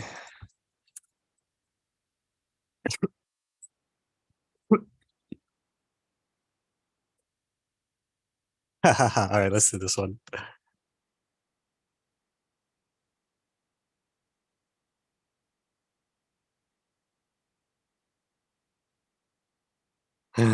All right, so I actually did this problem for the first time yesterday. So for those of you that don't know, on Friday nights, starting from, I guess I'm advertising. Okay, why not? On Friday nights at 8 starting from 8 p.m. Eastern, I solve math problems on Twitch that people give me that I haven't seen before, which is mostly a source of comedic entertainment because you get to watch me like stumble around and run into walls and so on and so forth. But this was the problem. This is one of the problems that I got yesterday, and it took freaking forever. But I got it eventually. So now we can tell the story of that. But if you want to watch, like the original version where I don't know what I'm doing instead of pretending that I'm really smart, check my YouTube channel in like a few days. It should be up by then. Okay, so this is the version where I pretend that I know exactly what's happening because I did it yesterday. All right, where I'm gonna need space again. So one of the things Olympiad problems is, and this is true for a lot of things in general. There's a set of things that like people are expected to know. Like for example, if you do Euclidean geometry, like in a math competition context, you're just supposed to like know what a cyclic quad is. You're supposed to know what a homotody is. If you don't know these things, then you should learn them before you start trying to seriously solve problems. And that's fine and all, because you need like some, if you want to make art, which is like what these problems are, your audience has to have like seen something before. And what you do is you take like the things they've seen before and you like try to push these expectations a little bit. That's how you make a good problem. And this is, okay, let me just show you what's going on. So in this problem, there's this 10 by 10 grid. And what you do is you color some of the cells blue, and a set of cells is bad if it looks like this. Either this or its rotation is considered not good.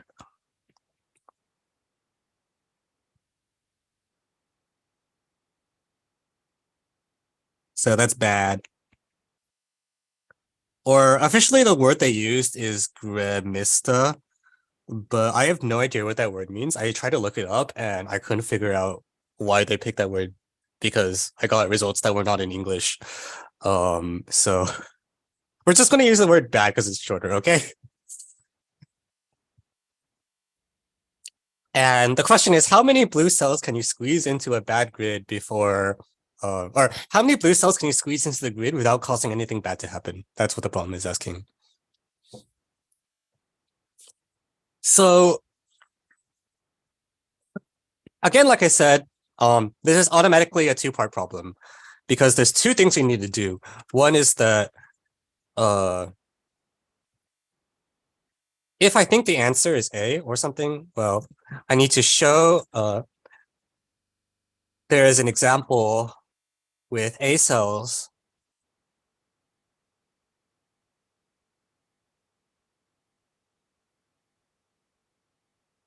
such that,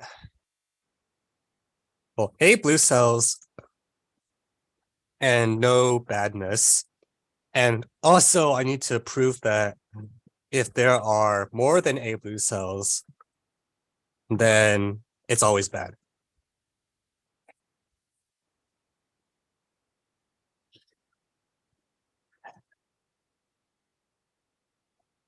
So I will now recount the story of what happened yesterday, which is the first step is actually one that is very common, which is that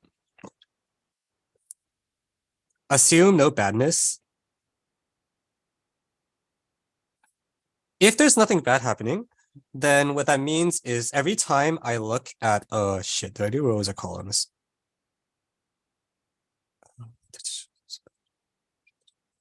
I'm going to rotate this picture just for the explanation later so I don't confuse myself. So both the picture and the rotation are bad. So this doesn't change anything. if I have a grid with nothing bad in it,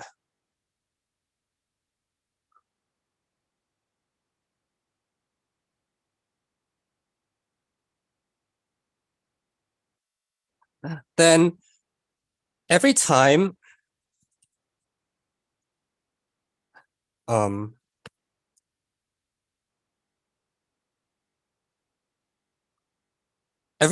I look at a column, there's some blue cells in it, all right?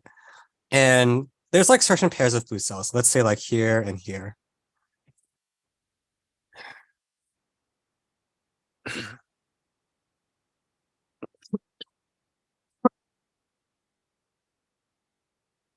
So if there's no badness, what that tells me is that I shouldn't see green arrows like this in more than 2 columns. So, if I have another column and they have the same green arrows, yeah, that's stupid. I'll just leave it like that. If I have this is still okay, right? Because that's only 2. But as soon as I add a third one, so if third column with same 2 green arrows, then you die. Oh crap, I got cut off.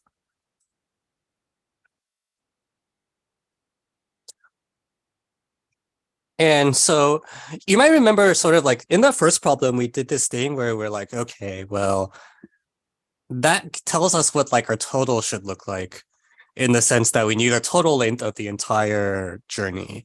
You can do something very similar here where you say, okay, let's let A1 through A10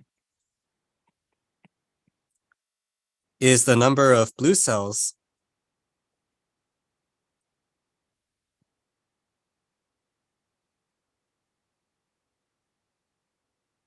in column I.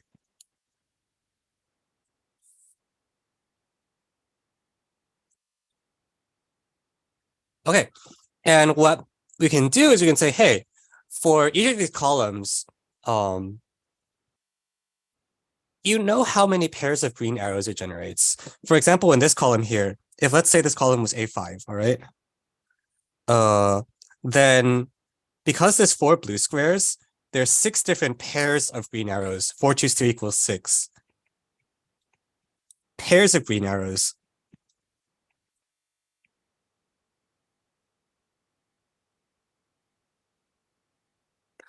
And so what I can do is I can compute the sum across the entire thing.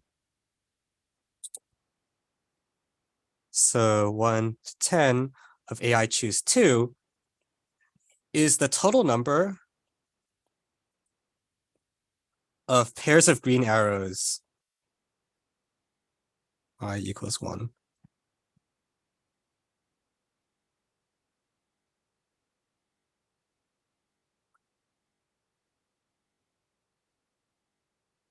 That I generate. On the other hand, what I know is that any pair of green arrows should appear at most 2 times, right? That's because if you have a third one, you die. Not good. So we also know that this thing should be bounded above by 2 times 10 choose 2. Because there's 10 choose 2 different possible places green arrows can spawn. For every pair, like say, for example, the first column and the third column, that pair should appear at most 2 times. So I get a bound that looks like this. And 2 times 10 choose was 2 times 10 choose 2. It's like how 90, I think. 90.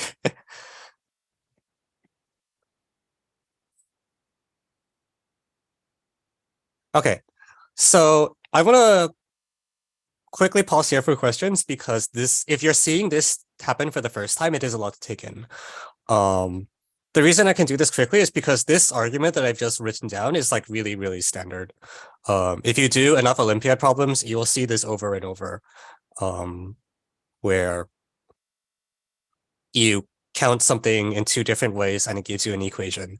For those of you that have taken Otis, global.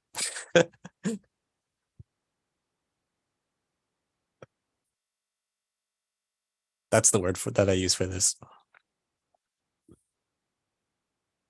Okay, so does anyone have any questions about how I got this blue equation where I said the sum of a I choose 2 should be up to 90? Okay, so this part is standard. And now it's like, okay, if I have this equation, what does it tell me about the AIs? And well, what you can do is if you play around for a while, you will find that, well, how do I want to phrase this?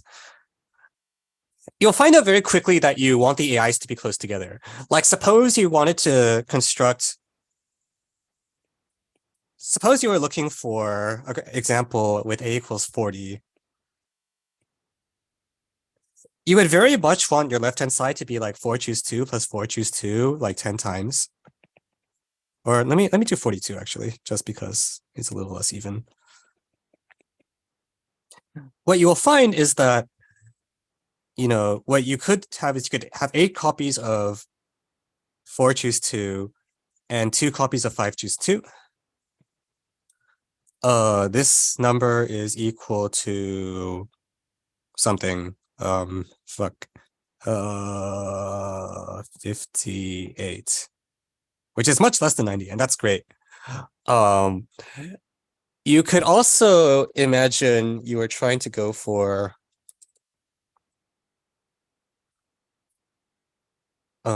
what you do not want to do is you don't want to spread the numbers apart. That's the main thing I want to say. Like, instead of 2 times 5 choose 2, you know, 3 and 7 also have the same sum as 5 plus 5. But this one is much worse because this is equal to 20. And this is equal to like 27. And in general, like, because choose 2 looks like x squared, you really don't want big numbers. Like, it doesn't matter if you have a lot of small numbers, that's okay. But if you have like a small number and a really big number, you're going to die really fast because we are trying to keep everything small. So for a equals 42, you will find that this is the best example in the sense that it makes the sum of the choose 2s. Oh, crap. I did not plan that well. Let me write that underneath.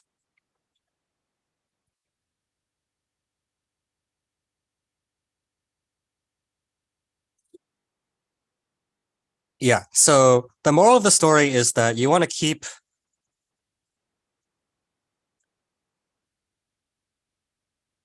close together because you don't want any big numbers at all. It's like you want to avoid the big numbers at all costs. So for a equals 42, this is the best you can do. And then you're like, okay, well, let's keep pushing it up, right? So what you find is that when a equals 47, what happens then? It's like 7 times 5 choose 2, 3 times 4 choose 2. This is again the best one, is 88. And for a equals 47, that's the only way to stay under 90. If you try to move any of the weight around at all, if you get one more 5, you're going to die, is what I'm trying to say. And as soon as a equals 48,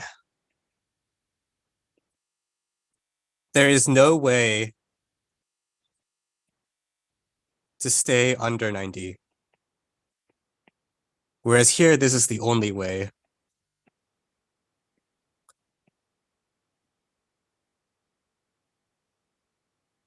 Under 90.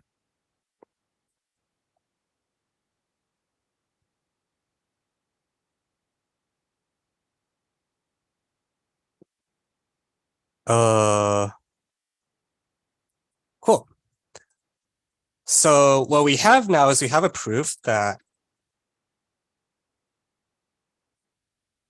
if A is greater than or equal to 48,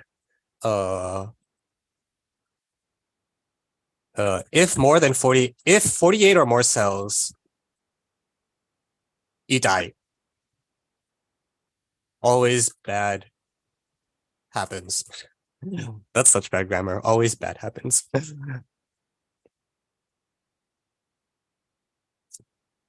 And so we're like, great. Can we find an example for A equals 47? And if you were here yesterday when I tried to construct an example for A equals 47, it did not go very well. Mostly because it doesn't exist. So I will, because I have like not too many minutes left, I will not show you well, I was going to say I'm not going to show you the example for A equals 47, but I already gave away there isn't one. I'll just say I was able to eventually get 46, but I just could not for the life of me get 47.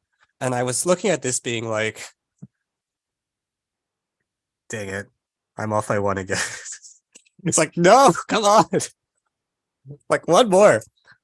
And I remember looking at my example and saying, you know what? I don't have any way to prove this, but I have lots of faith in my example. This example feels really good. I don't believe you can do better. I just don't believe it. And so that means that even though I have this stuff written here where I've shown that 48 is bad, I'm not done with this half yet. I actually have to push it down by one more in order to solve the problem. So the situation became in the two directions. From the bottom, I did eventually find an example with 46 blue cells.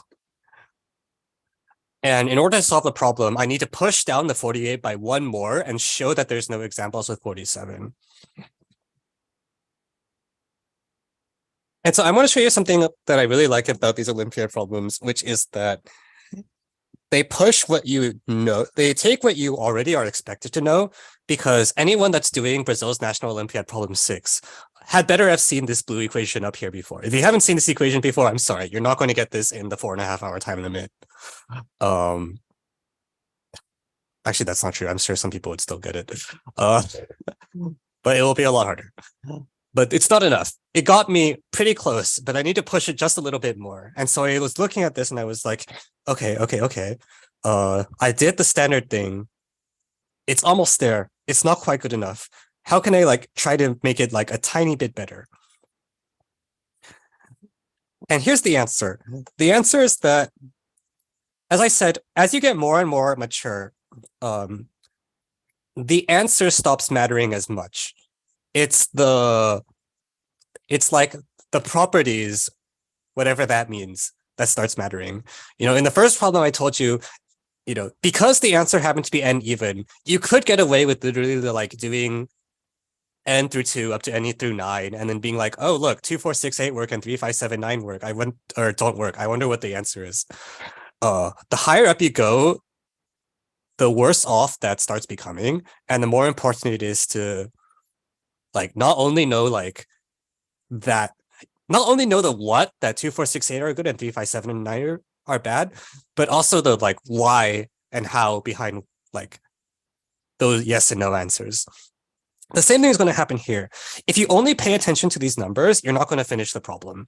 Like you know, it's not, the numbers aren't going to change. It's like 47 is possible, 48 is not possible. But the key point to solving the problem is over here.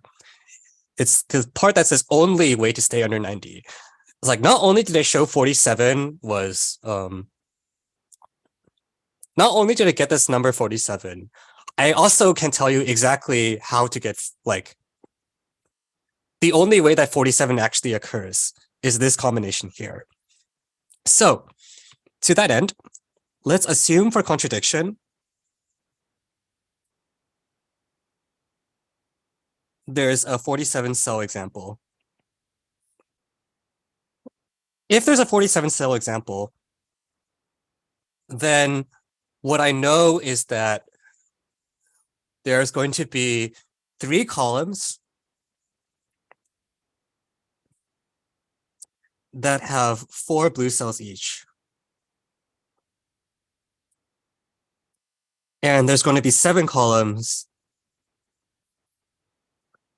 that have 5 blue cells each.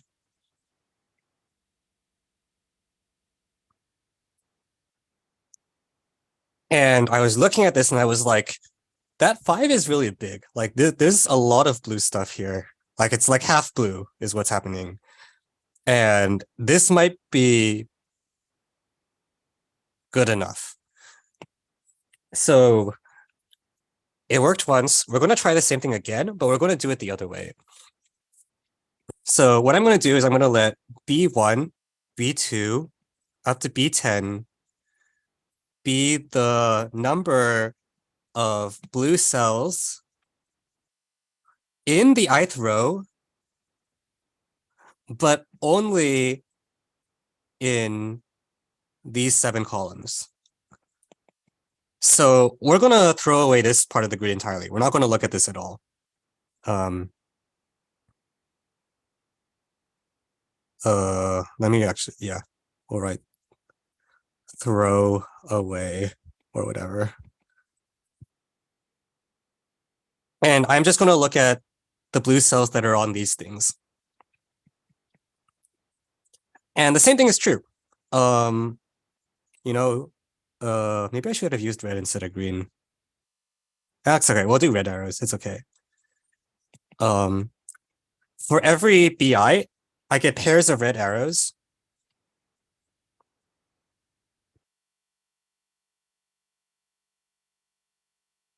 Wait, what happened to my stream? Okay, there we go. And they should appear at most 3 times. So if you do the exact same thing that we did at the start with counting red arrows instead of green arrows, the number of red arrows has to be at most 2 times 7 choose 2. On the other hand, the sum of the BI choose 2s gives that thing. So now from 1 to 10, the sum of the BIs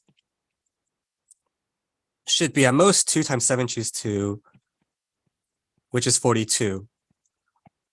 On the other hand, we also know this time that there are exactly 35 blue cells in this region because it's 7 columns of 5 each.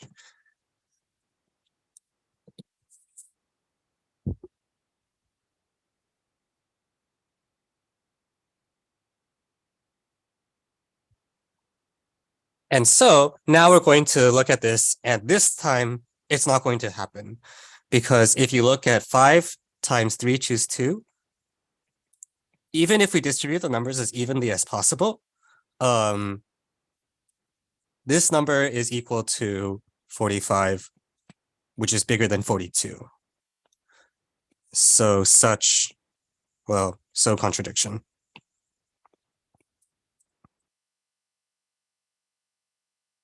So this is even in the most equal case. And so that's how you push down the bound by 1. And this is what a lot of the Olympiad problems are going to force you to do. Like you will have a standard tool you've seen before, and sometimes you get lucky and it works outright. You know, on the first problem, we were like, okay, let's just add everything up, and then it outright killed off all the odd end that we wanted. And it's that's sort of the reason why it's a problem 1, because the standard thing does actually basically do what you want it to do. Whereas this is a Brazil 6, and the reason it's a 6 is because the standard thing does not solve the problem by itself. You need to take that thing, and in this case, what we did was we had to cut off half the grid, flip it over, and then do the standard thing again. And then you get down from 48 to 47. And that's just how math Olympiads are, you know. The standard thing isn't supposed to just kill a problem. Sorry.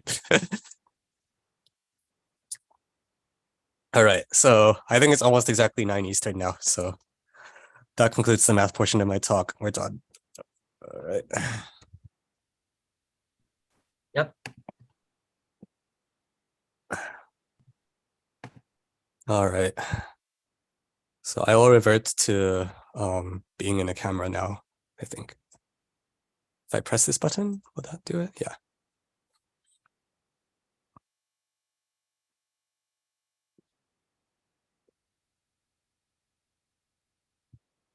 All right. So thank you, Coach Evan, for the wonderful presentation on a selection of exciting and enlightening Olympiad problems. What we're going to do next is a little Q&A with Evan.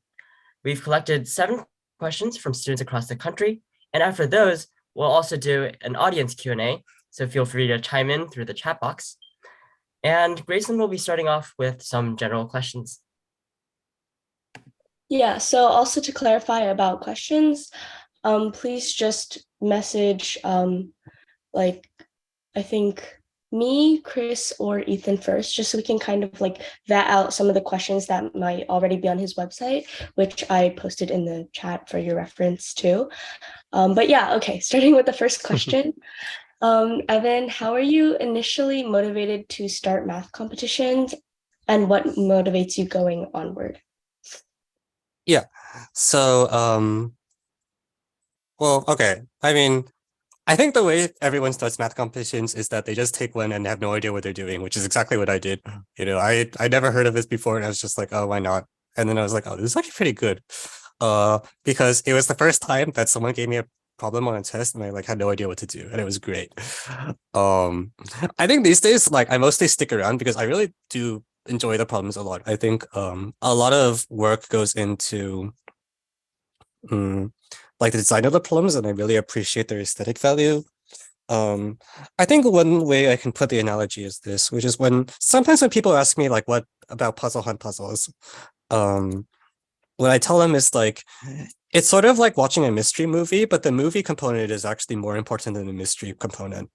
Like the mystery is just the genre, but for a puzzle to be good, it should tell a good story. Like in the same way, like a good mystery movie is like a good movie.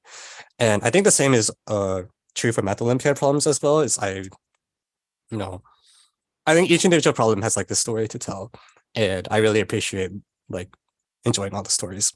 Yeah. Okay, cool. And then second question, how do you avoid burning out in probably generally just the realm of math competitions for today?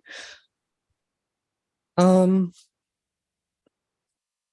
I think probably the best advice I can give is don't force yourself to work, but don't do things that you don't naturally want to do, because you can get away with this in like regular schools a lot, because that's sort of the only way you can force yourself to do your homework is you force yourself to do it. Math competitions are too difficult for you to do that. And you force yourself to work, you are never going to get good results anyways. And this is why, for example, I have like a pretty dim view of study plans. Like sometimes people ask me about like, you know, I want to like set up a actually, it's not easy to students. It's more common that parents will come up to me and be like, hey, my kid has no study plan. They just do whatever they feel like. What do I do about it? And the answer is like, that's fine. Like, it's more important that they spend the time actually thinking about math than like, you know, set up a study plan and then do less math because now there's a plan and they have to follow it and it's less fun. So very much it's like you have to actually enjoy the process itself is very roughly what I'm trying to say, because contests are so difficult that if you're like not enjoying the solving process, you're not going to be able to solve the problem anyways. Yeah. Okay, yeah, that's pretty good advice.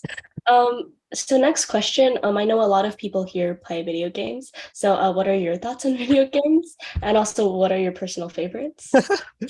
I think they're good. I think I appreciate video games like for artistic reasons as well. Like when I was a kid, they were a way to pass time. And then it was only after I grew up that I started like when I played games, being able to like appreciate the I appreciate the design into them, like, you know, the like any things that go from like level design to like the art to the music, soundtrack, etc., setting up a story, setting up a background, etc. So I don't know. I think these days I treat them as like as a form of artistic expression, the same way that like I don't know, movies, paintings, etc. are also if you want game recommendations, I'm sure I have some on my website. If you like puzzle games, Baba is You is really good. I've played a lot of StarCraft as well. That one's not for everyone. That game takes a lot of time investment. What other things are good?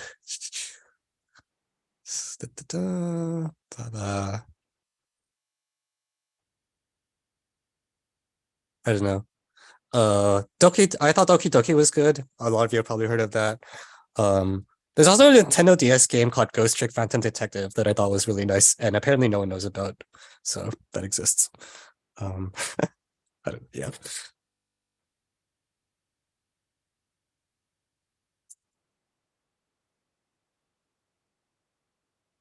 But yeah, check the website is the short version. And Grace, if you're talking, I think you're muted right now. Oh yeah, sorry. I was just working on like posting your website link in, but I think Okay. Ethan's gonna move on to start asking you some questions now. All right. So the next question that we have is, would you recommend a math student to learn to code, and how much does math help in learning how to code? Oh God. Where do I even start? So also on my website, there is a page that says, if you look on my website, on the sidebar, there's a page that says, please learn code. And I will just read a quote from the website.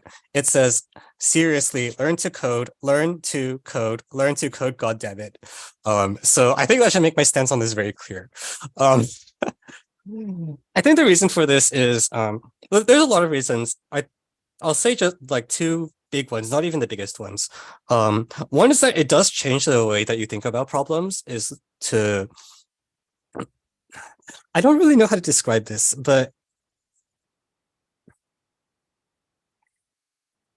algorithmic thinking is something that helps in a lot of particularly like combinatorics problems. If you ever take Otis, that's the program that I run, there's like an entire unit of problems that are either from the computing Olympiad or might as well have appeared on the computing Olympiad, even though they appeared on like the math Olympiad instead.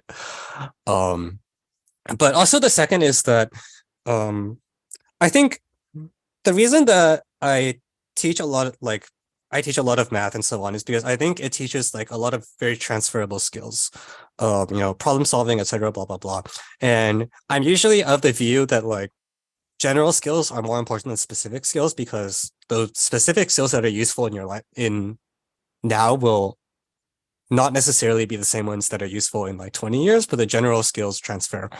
And I make an exception for that for coding. I'll stick out my neck and say, I'm pretty sure that coding is still going to be really important in like 20 years. Because if you can't talk to a computer, the set of things you can do just goes down. It would be like, this is more important if you are not going into computer science as a career. Because in Silicon Valley, good programmers, they're everywhere. You can buy them dime a dozen. They don't get that much respect. If you are someone who knows how to program in government or math or like any of the sciences or like, I don't know, architecture, lots of the humanities as well. If you have code in these fields, you can do a lot of things that other people will just not be able to do. Like even in math, like there are certain open problems that I've solved where I solved the problem because I wrote a C++ program to print out the first 10,000 cases and look at the output. And I know that the other people didn't do it because they couldn't. Okay, because if they had done it, they would have solved the problem before I got to it. But they don't know how to code, so I got the paper instead, which is great for me. But like, it's almost like, imagine if someone came up to you and said like, I don't want to take the time to learn how to use Google Docs because I'm not going to be a writer. And you would look at them and be like, excuse me, like, hello? Like, do you think you're not going to have to write text one day? It's basically the same with code, except code is a little harder to learn. However, if you're listening to this talk, it's not that hard. Come on. I just gave a talk with like Math Olympiad problems. If you could follow that, you should be fine. Yeah. I don't think there's like a single job I've done in the last like 10 years at this point that didn't involve some amount of me having to write code. At this point, I spend more time writing code for my math teaching than actually teaching any math. Et cetera, et cetera. Just don't cut your arm off. Just learn the code. Jeez. Yeah. Okay, that's all. All right. So our next question is, how would you recommend bridging the gap between AMY level computation problems and USAMO or JMO level proof problems? And specifically, any recommended books after passing AMY?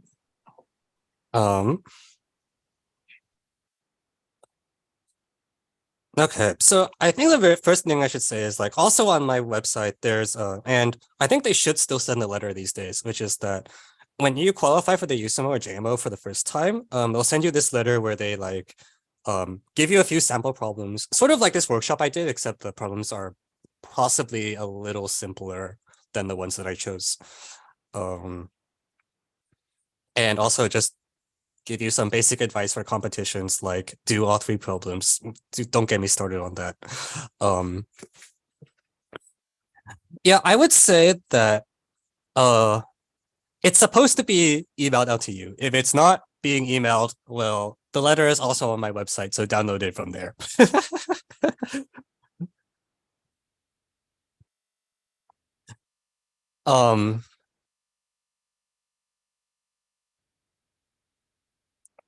I think people worry about the gap more than they need to. The proofwriting is not as hard as you all think it is. The reason the thing that makes it hardest to learn is not intrinsic to the field. It's the fact that like it's really hard to get someone to read your proofs. Ask any grader, it's so annoying.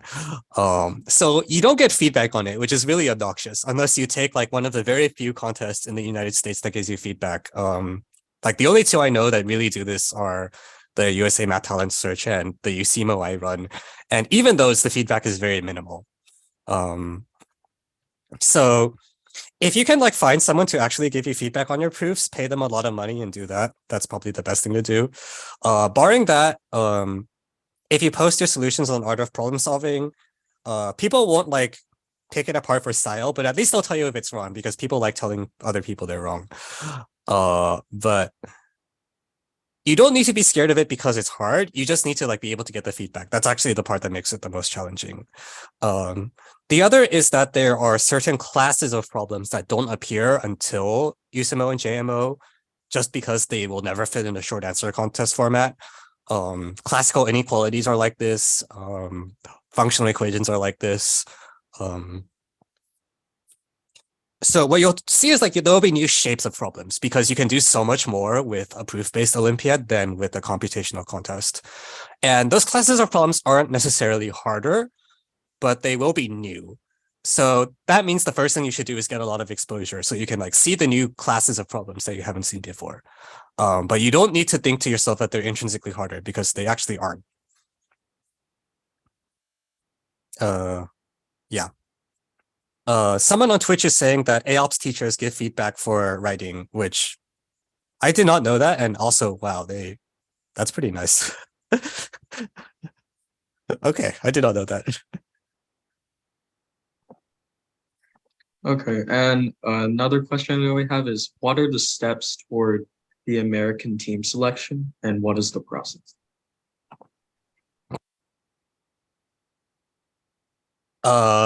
The short answer is go to my FAQ and open contest rule 1 and read like the freaking 3-paragraph monstrosity that's there. The selection process is really complicated now, mostly for historical reasons, really. The TLDR version is that, okay, so I'm assuming people know what the AMC, AMY, and USMO are. If you do sufficiently well on the USMO or JMO, then you get invited to MOP for the summer. And if you do, at the end of MOP, there is like a final exam called the Team Selection Test. And if you do well enough on the final exam, then over the course of the next 10 months during the school year, you get to take the actual team selection tests, which are they're kind of held at the schools. They're all 4-hour tests with like 3-ish problems. And finally, after the USMO of the next year, we total up all the scores and take the top 6. So it is a long process. It's essentially starts at MOP like the previous summer. So to be concrete, like the IMO 2023 in Japan, like the American selection is already started. The first team selection test after MOP was, I think, like a couple weeks ago. And there will be a few more after that.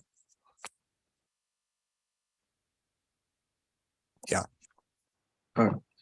And the 7th question that we have is, what are some books or other resources that you would recommend for students preparing for Math Olympiad? And are there any other pieces of advice that you'd like to share?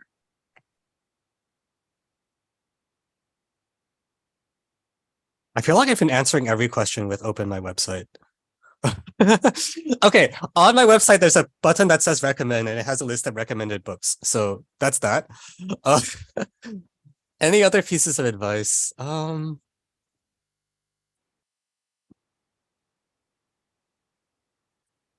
assuming most of this audience is people who are like kind of just getting started. So my advice for you is to lose your first 50 games as quickly as possible. That's actually a proverb from Go, but it's the same thing here. Like, just get started. Don't worry at first about how many you solve. In fact, just try to get through some number of problems so that you have an idea of what the landscape around you looks like, and then try to go from there.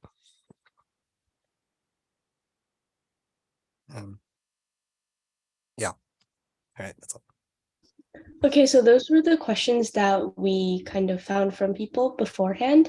So if anyone has any questions now, I'm just going to reiterate, you guys can send them to any of us, or honestly, since we haven't been getting many, you can probably just like raise your hand and then we can select you to ask your question. And if you're shy or whatever reason, you can message any one of us privately and we can ask your question for you. Oh, I actually just received a question, so I'm just gonna ask it. Yeah, or I can ask this other person's first. I don't know, I'm losing track. Okay. Yeah. Lucas asks, what are your thoughts about the relevancy of math Olympiads and contests in college? I know a lot of people who are now in college who say that they wished they didn't spend a lot of time on math contests, and I'm curious about your opinion. I swear I got that exact same question on Discord a week ago, like down to the wording. Oh Jesus. Okay. So the first thing I should say is I am surprised by I'm still surprised by that second part. I feel like I don't know that many people who told me they regretted spending a lot of time on contests. But the second is this. So I'm gonna try to find a picture from my website, which is actually from my Instagram, but it's also posted on the FAQ. Maybe if I can, yeah. Oh, that's Insta. Oh, okay, whatever. We can open Instagram. Go away. Okay, so this is the TLDR, which is that people have this idea that like math in college is this just way deeper and broader than Math Olympiads. I'm here to tell you that it's only broader, not deeper. So you're welcome. Secondly, wait, which button was I? I want it to be here. That's fine. No, we're here. Wait, wasn't there this presentation closed. Okay, never mind. Yeah, I would say the relevancy is that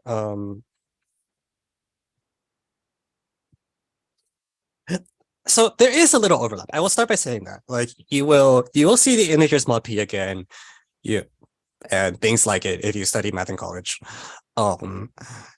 The big thing that it does for you is it gives you a lot of mathematical maturity. Because most people, when they take undergraduate math, coming in from normal schools, they actually don't have any proof writing experience just at all. So they have to learn that at the same time that they are being taught real analysis and abstract algebra or whatever the intro course is.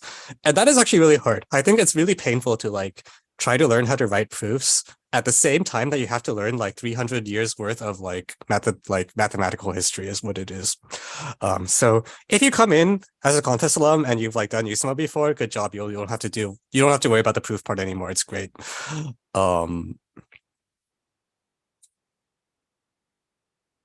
Yeah, proof writing is not quite exactly the way I want to phrase it because there's something more than just the ability to write proofs, but also just like this sort of, you can follow reasoning more easily. You understand like the usefulness of good definitions and bad definitions.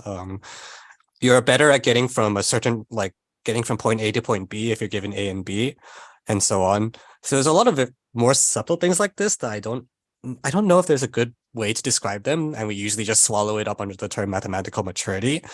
But that part will give you a boost. I think the part that people rail on is that the specific math that you learn in Olympiad does not necessarily show up again. Euclidean geometry being like the big one, but to some extent like freaking functional equations. But but I think the things that aren't tied to the exact mathematical content do carry over quite well. It's just you will now also have like 10 million other things to learn.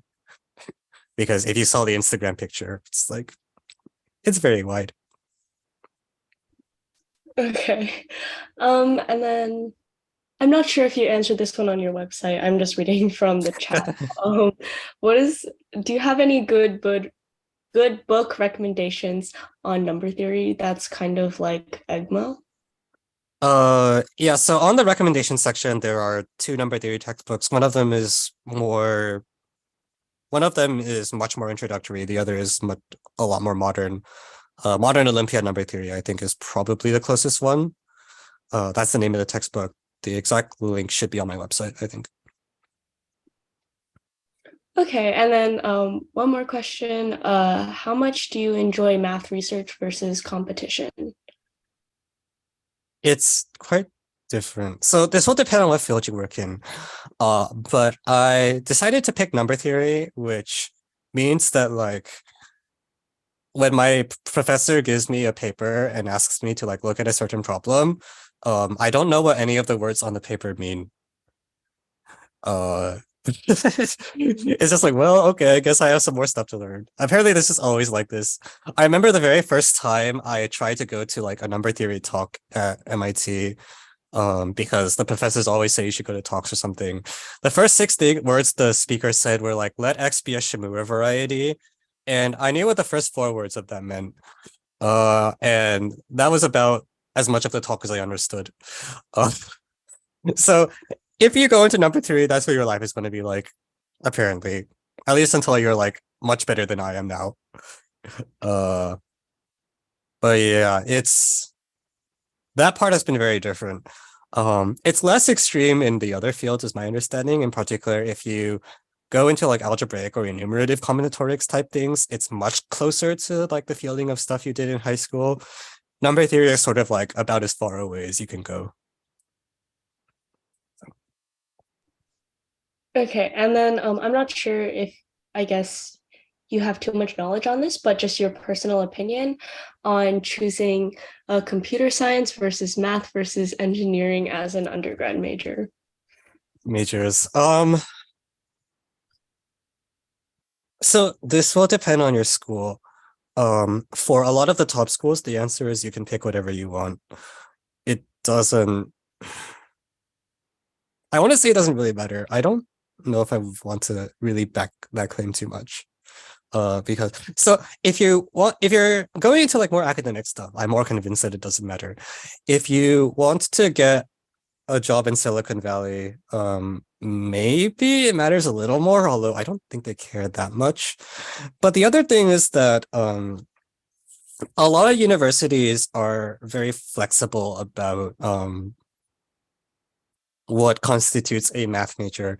For example, at MIT, a general math major is obtained by taking any 8 math classes that are not like introductory calculus or whatever.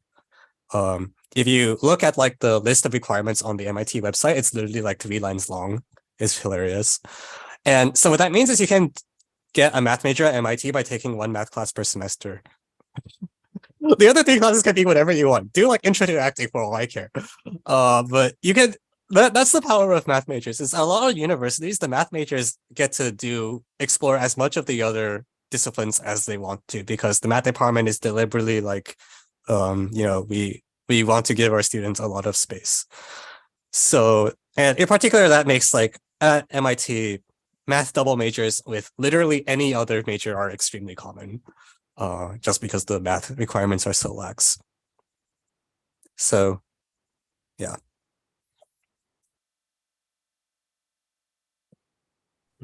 All right, so if that's all the questions we have today, that'll be it for today's workshop. Evan, it's an honor to have you with us today. Thank you for your time, and to all the students, thank you all for attending today's event. Don't forget to stay tuned for future LogiSum activities. Go check out Evan's website and channel, and that'll be it for today. Bye-bye.